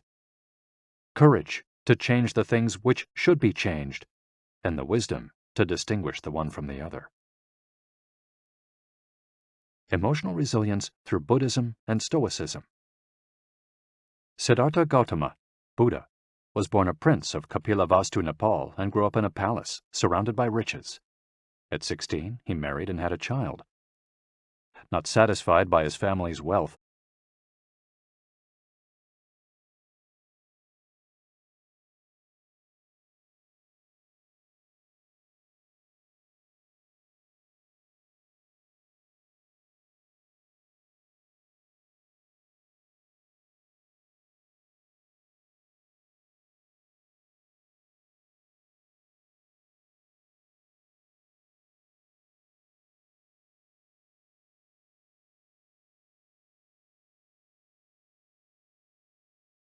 he decided to try a different lifestyle and ran away from the palace to live as an ascetic. But it wasn't asceticism that he was looking for. It didn't offer the happiness and well-being he sought. Neither wealth nor extreme asceticism worked for him. He realized that a wise person should not ignore life's pleasures. A wise person can live with these pleasures, but should always remain conscious of how easy it is to be enslaved by them. Zeno of Citium began his studies with the Cynics. The Cynics also led ascetic lives, leaving behind all earthly pleasures. They lived in the street, and the only thing they owned was the clothing on their backs. Seeing that cynicism did not give him a sense of well-being, Zeno abandoned its teachings to found the school of Stoicism, which centers on the idea that there is nothing wrong with enjoying life's pleasures as long as they do not take control of your life as you enjoy them. You have to be prepared for those pleasures to disappear. The goal is not to eliminate all feelings and pleasures from our lives, as in cynicism, but to eliminate negative emotions. Since their inception, one of the objectives of both Buddhism and Stoicism has been to control pleasure, emotions, and desires. Though the philosophies are very different, both aim to curb our ego and control our negative emotions. Both Stoicism and Buddhism are, at their roots, methods for practicing well-being. According to Stoicism, our pleasures and desires are not the problem. We can enjoy them as long as they don't take control of us. The Stoics viewed those who were able to control their emotions as virtuous. What's the worst thing that could happen? We finally land our dream job, but after a little while we're already hunting for a better one. We win the lottery and buy a nice car, but then decide we can't live without a sailboat. We finally win the heart of the man or woman we've been pining for, and suddenly we find we have a wandering eye. People can be insatiable. The Stoics believe that these kinds of desires and ambitions are not worth pursuing. The objective of the virtuous person is to reach a state of tranquility, apatheia, the absence of negative feelings such as anxiety, fear, shame, vanity, and anger, and the presence of positive feelings such as happiness, love, serenity, and gratitude. In order to keep their minds virtuous, the Stoics practiced something like negative visualization. They imagined the worst thing that could happen in order to be prepared if certain privileges and pleasures were taken from them. To practice negative visualization, we have to reflect on negative events, but without worrying about them. Seneca, one of the richest men in ancient Rome, lived a life of luxury, but was, nonetheless, an active Stoic. He recommended practicing negative visualization every night before falling asleep. In fact, he not only imagined these negative situations, he actually put them into practice. For example, by living for a week without servants, or the food and drink he was used to as a wealthy man. As a result, he was able to answer the question, what's the worst thing that could happen? Meditating for healthier emotions. In addition to negative visualization and not giving in to negative emotions, another central tenet of Stoicism is knowing what we can control and what we can't, as we see in the Serenity Prayer. Worrying about things that are beyond our control accomplishes nothing. We should have a clear sense of what we can change and what we can't, which in turn will allow us to resist giving in to negative emotions. In the words of Epictetus, it's not what happens to you, but how you react that matters. In Zen Buddhism, Meditation is a way to become aware of our desires and emotions, and thereby free ourselves from them. It's not simply a question of keeping the mind free of thoughts, but instead involves observing our thoughts and emotions as they appear, without getting carried away by them. In this way, we train our minds not to get swept up in anger, jealousy, or resentment. One of the most commonly used mantras in Buddhism focuses on controlling negative emotions. Om Mani Padme Hum, in which Om is the generosity that purifies the ego, Ma is the ethics that purifies jealousy, Ni is the patience that purifies passion and desire, Pad is the precision that purifies bias, Me is the surrender that purifies greed, and Hum is the wisdom that purifies hatred. The here and now and the impermanence of things.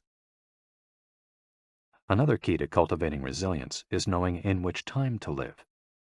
Both Buddhism and Stoicism remind us that the present is all that exists, and it is the only thing we can control. Instead of worrying about the past or the future, we should appreciate things just as they are in the moment, in the now. The only moment in which you can be truly alive is the present moment, observes the Buddhist monk Thich Nhat Hanh. In addition to living in the here and now, the Stoics recommend reflecting on the impermanence of the things around us. The Roman Emperor Marcus Aurelius said that the things we love are like the leaves of a tree. They can fall at any moment with a gust of wind. He also said that changes in the world around us are not accidental, but rather form part of the essence of the universe, a rather Buddhist notion, in fact. We should never forget that everything we have and all the people we love will disappear at some point. This is something we should keep in mind, but without giving in to pessimism. Being aware of the impermanence of things does not have to make us sad. It should help us love the present moment and those who surround us. All things human are short-lived and perishable, Seneca tells us. The temporary, ephemeral, and impermanent nature of the world is central to every Buddhist discipline. Keeping this always in mind helps us avoid excessive pain in times of loss. Wabi-sabi and Ichigo Ichie. Wabi-sabi is a Japanese concept that shows us the beauty of the fleeting, changeable, and imperfect nature of the world around us. Instead of searching for beauty in perfection, we should look for it in things that are flawed, incomplete. This is why the Japanese place such value, for example, on an irregular or cracked teacup. Only things that are imperfect, incomplete, and ephemeral can truly be beautiful, because only those things resemble the natural world. A complementary Japanese concept is that of Ichigo Ichie, which could be translated as, "This moment exists only now and won't come again." It's heard most often in social gatherings as a reminder that each encounter, whether with friends, family, or strangers, is unique and will never be repeated, meaning that we should enjoy the moment and not lose ourselves in worries about the past or the future. The concept is commonly used in tea ceremonies, Zen meditation, and Japanese martial arts, all of which place emphasis on being present in the moment. In the West, we've grown accustomed to the permanence of the stone buildings and cathedrals of Europe, which sometimes gives us the sense that nothing changes, making us forget about the passage of time. Greco-Roman architecture adores symmetry, sharp lines, imposing facades, and buildings and statues of the gods that outlast the centuries. Japanese architecture, on the other hand, doesn't try to be imposing or perfect, because it is built in the spirit of wabi-sabi. The tradition of making structures out of wood presupposes their impermanence and the need for future generations to rebuild them. Japanese culture accepts the fleeting nature of the human being and everything we create. The grand shrine of Ise, for example, has been rebuilt every 20 years for centuries. The most important thing is not to keep the building standing for generations, but to preserve customs and traditions, things that can withstand the passage of time better than structures made by human hands. The key is to accept that there are certain things over which we have no control, like the passage of time and the ephemeral nature of the world around us. Ichigo Ichie teaches us to focus on the present and enjoy each moment that life brings us. This is why it's so important to find and pursue our Ikigai. Wabi-sabi teaches us to appreciate the beauty of imperfection as an opportunity for growth. Beyond resilience, anti-fragility. As the legend goes, the first time Hercules faced the Hydra, he despaired when he discovered that cutting off one of its heads meant that two would grow back in its place. He would never be able to kill the beast if it got stronger with every wound. As Nassim Nicholas Taleb explains in Anti-Fragile, Things That Gain from Disorder, we use the word fragile to describe people, things, and organizations that are weakened when harmed, and the words robust and resilient for things that are able to withstand harm without weakening. But we don't have a word for things that get stronger when harmed, up to a point. To refer to the kind of power possessed by the Hydra of Lerna, to talk about things that get stronger when they are harmed, Taleb proposed the term anti-fragile. Anti-fragility is beyond resilience or robustness. The resilient resists shocks and stays the same. The anti-fragile gets better. Catastrophes and exceptional circumstances offer good models for explaining anti-fragility. In 2011, a tsunami hit the Tohoku region of Japan, doing tremendous damage to dozens of cities and towns along the coast, most famously Fukushima. When we visited the affected coast 2 years after the catastrophe, having driven for hours along cracked highways and past one empty gas station after another, we passed through several ghost towns whose streets had been taken over by the remnants of houses, piles of cars, and empty train stations. These towns were fragile spaces that had been forgotten by the government and could not recover on their own. Other places, such as Ishinomaki and Kisenuma, suffered extensive damage but were rebuilt within a few years, thanks to the efforts of many. Ishinomaki and Kisenuma showed how resilient they were in their ability to return to normal after the catastrophe. The earthquake that caused the tsunami also affected the Fukushima nuclear power plant. The Tokyo Electric Power Company engineers working at the plant were not prepared to recover from that kind of damage. The Fukushima nuclear facility is still in a state of emergency and will be for decades to come. It demonstrated its fragility in the face of an unprecedented catastrophe. The Japanese financial markets closed minutes after the earthquake. Which businesses did the best in the aftermath? Stock in big construction companies has been steadily on the rise since 2011. The need to rebuild the entire coast of Tohoku is a boon for construction. In this case, Japanese construction companies are anti-fragile, since they benefited enormously from the catastrophe. Now let's take a look at how we can apply this concept to our daily lives. How can we be more anti-fragile? Step 1. Create redundancies. Instead of having a single salary, try to find a way to make money from your hobbies, at other jobs, or by starting your own business.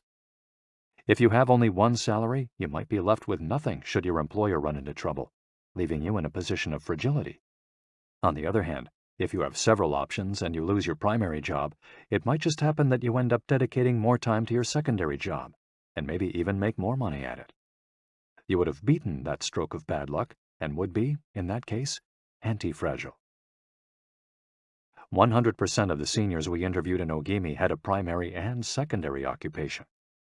Most of them kept a vegetable garden as a secondary job and sold their produce at the local market. The same idea goes for friendships and personal interests. It's just a matter, as the saying goes, of not putting all your eggs in one basket. In the sphere of romantic relationships, there are those who focus all their energy on their partner and make him or her their whole world. Those people lose everything if the relationship doesn't work out. Whereas, if they've cultivated strong friendships and a full life along the way, they'll be in a better position to move on at the end of a relationship. They'll be anti-fragile. Right now, you might be thinking, I don't need more than one salary, and I'm happy with the friends I've always had. Why should I add anything new? It might seem like a waste of time to add variation to our lives because extraordinary things don't ordinarily happen. We slip into a comfort zone. But the unexpected always happens, sooner or later. Step 2. Bet conservatively in certain areas and take many small risks in others. The world of finance turns out to be very useful in explaining this concept.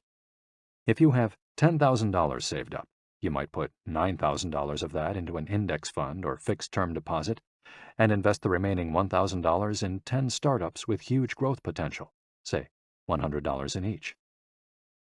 One possible scenario is that 3 of the companies fail. You lose $300. The value of 3 other companies goes down. You lose another $100 or $200. The value of 3 goes up. You make $100 or $200. And the value of one of the startups increases 20-fold. You make nearly $2,000, or maybe even more. You still make money, even if 3 of the businesses go completely belly up. You've benefited from the damage, just like the Hydra. The key to becoming anti-fragile is taking on small risks that might lead to great reward without exposing ourselves to dangers that might sink us, such as investing $10,000 in a fund of questionable reputation that we saw advertised in the newspaper. Step 3. Get rid of the things that make you fragile. We're taking the negative route for this exercise. Ask yourself, what makes me fragile? Certain people, things, and habits generate losses for us and make us vulnerable. Who and what are they? When we make our New Year's resolutions, we tend to emphasize adding new challenges to our lives. It's great to have this kind of objective, but setting good riddance goals can have an even bigger impact. For example, stop snacking between meals. Eat sweets only once a week. Gradually pay off all debt. Avoid spending time with toxic people. Avoid spending time doing things we don't enjoy simply because we feel obligated to do them. Spend no more than 20 minutes on Facebook each day. To build resilience into our lives, we shouldn't fear adversity because each setback is an opportunity for growth. If we adopt an anti-fragile attitude, we'll find a way to get stronger with every blow, refining our lifestyle and staying focused on our Ikigai. Taking a hit or two can be viewed as either a misfortune or an experience that we can apply to all areas of our lives as we continually make corrections and set new and better goals. As Taleb writes in Anti-Fragile, we need randomness, mess, adventures, uncertainty, self-discovery, hear traumatic episodes, all these things that make life worth living. We encourage those interested in the concept of anti-fragility to read Nassim Nicholas Taleb's Anti-Fragile. Life is pure imperfection, as the philosophy of wabi-sabi teaches us, and the passage of time shows us that everything is fleeting. But if you have a clear sense of your Ikigai, each moment will hold so many possibilities that it will seem almost like an eternity.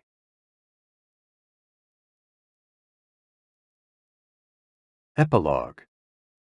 Ikigai, the art of living. Mitsuo Aida was one of the most important calligraphers and haikuists of the 20th century. He is yet another example of a Japanese person who dedicated his life to a very specific Ikigai, communicating emotions with 17-syllable poems using a shodo calligraphy brush. Many of Aida's haikus philosophize about the importance of the present moment and the passage of time. One could be translated as, "In the here and now, the only thing in my life is your life." In another poem, Aida writes simply, "Here, now." It is an artwork that seeks to evoke feelings of mono no aware, a melancholy appreciation of the ephemeral. The following poem touches on one of the secrets of bringing Ikigai into our lives. Happiness is always determined by your heart. And one last one, also by Aida, is keep going.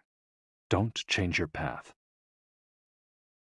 Once you discover your Ikigai, pursuing it and nurturing it every day will bring meaning to your life. The moment your life has this purpose, you will achieve a happy state of flow in all you do, like the calligrapher at his canvas or the chef who, after half a century, still prepares sushi for his patrons with love. Conclusion. Our Ikigai is different for all of us, but one thing we have in common is that we're all searching for meaning. When we spend our days feeling connected to what is meaningful to us, we live more fully. When we lose the connection, we feel despair. Modern life estranges us more and more from our true nature, making it very easy for us to lead lives lacking in meaning. Powerful forces and incentives, money, power, attention, success, distract us on a daily basis. Don't let them take over your life. Our intuition and curiosity are very powerful internal compasses to help us connect with our Ikigai. Follow those things you enjoy and get away from or change those you dislike. Be led by your curiosity and keep busy by doing things that fill you with meaning and happiness. It doesn't need to be a big thing. We might find meaning in being good parents or in helping our neighbors. There is no perfect strategy to connecting with our Ikigai. But what we've learned from the Okinawans is that we should not worry too much about finding it. Life is not a problem to be solved. Just remember to have something that keeps you busy doing what you love while being surrounded by the people who love you.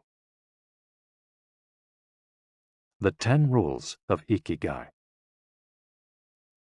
We'll conclude this journey with 10 rules we've distilled from the wisdom of the long-lived residents of Ogimi. 1. Stay active. Don't retire. Those who give up the things they love doing and do well lose their purpose in life. That's why it's so important to keep doing things of value, making progress, bringing beauty or utility to others, helping out, and shaping the world around you, even after your official professional activity has ended. 2. Take it slow. Being in a hurry is inversely proportional to quality of life. As the old saying goes, walk slowly and you'll go far. When we leave urgency behind, life and time take on new meaning. 3. Don't fill your stomach. Less is more when it comes to eating for long life, too.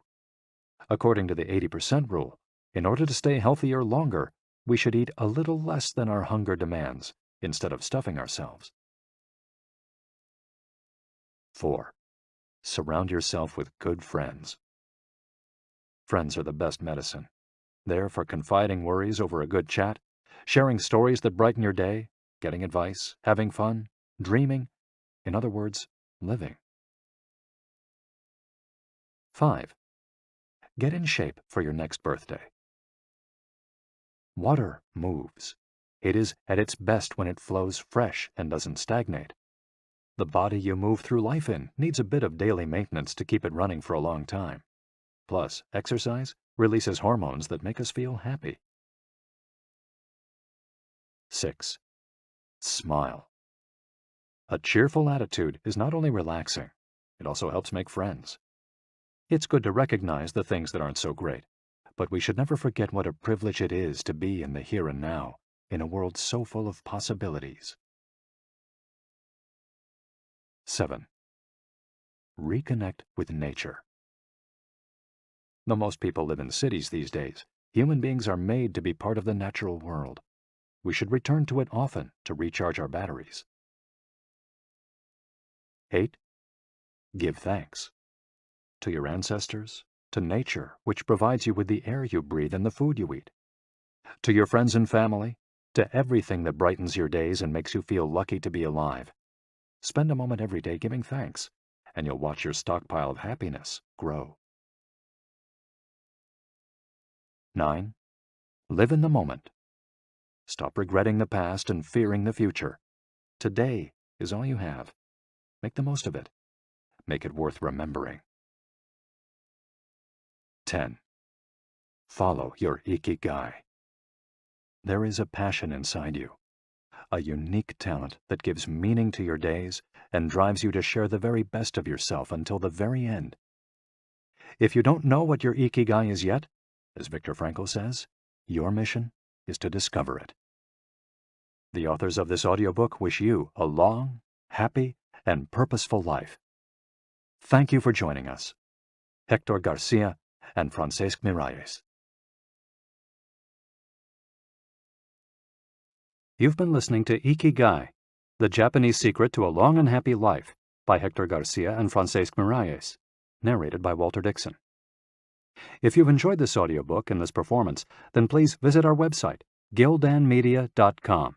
That's GILDANMEDIA.com. where you'll find a wide selection of titles in business and finance, personal development, psychology, and much, much more. And thank you for being a Gildan audio listener.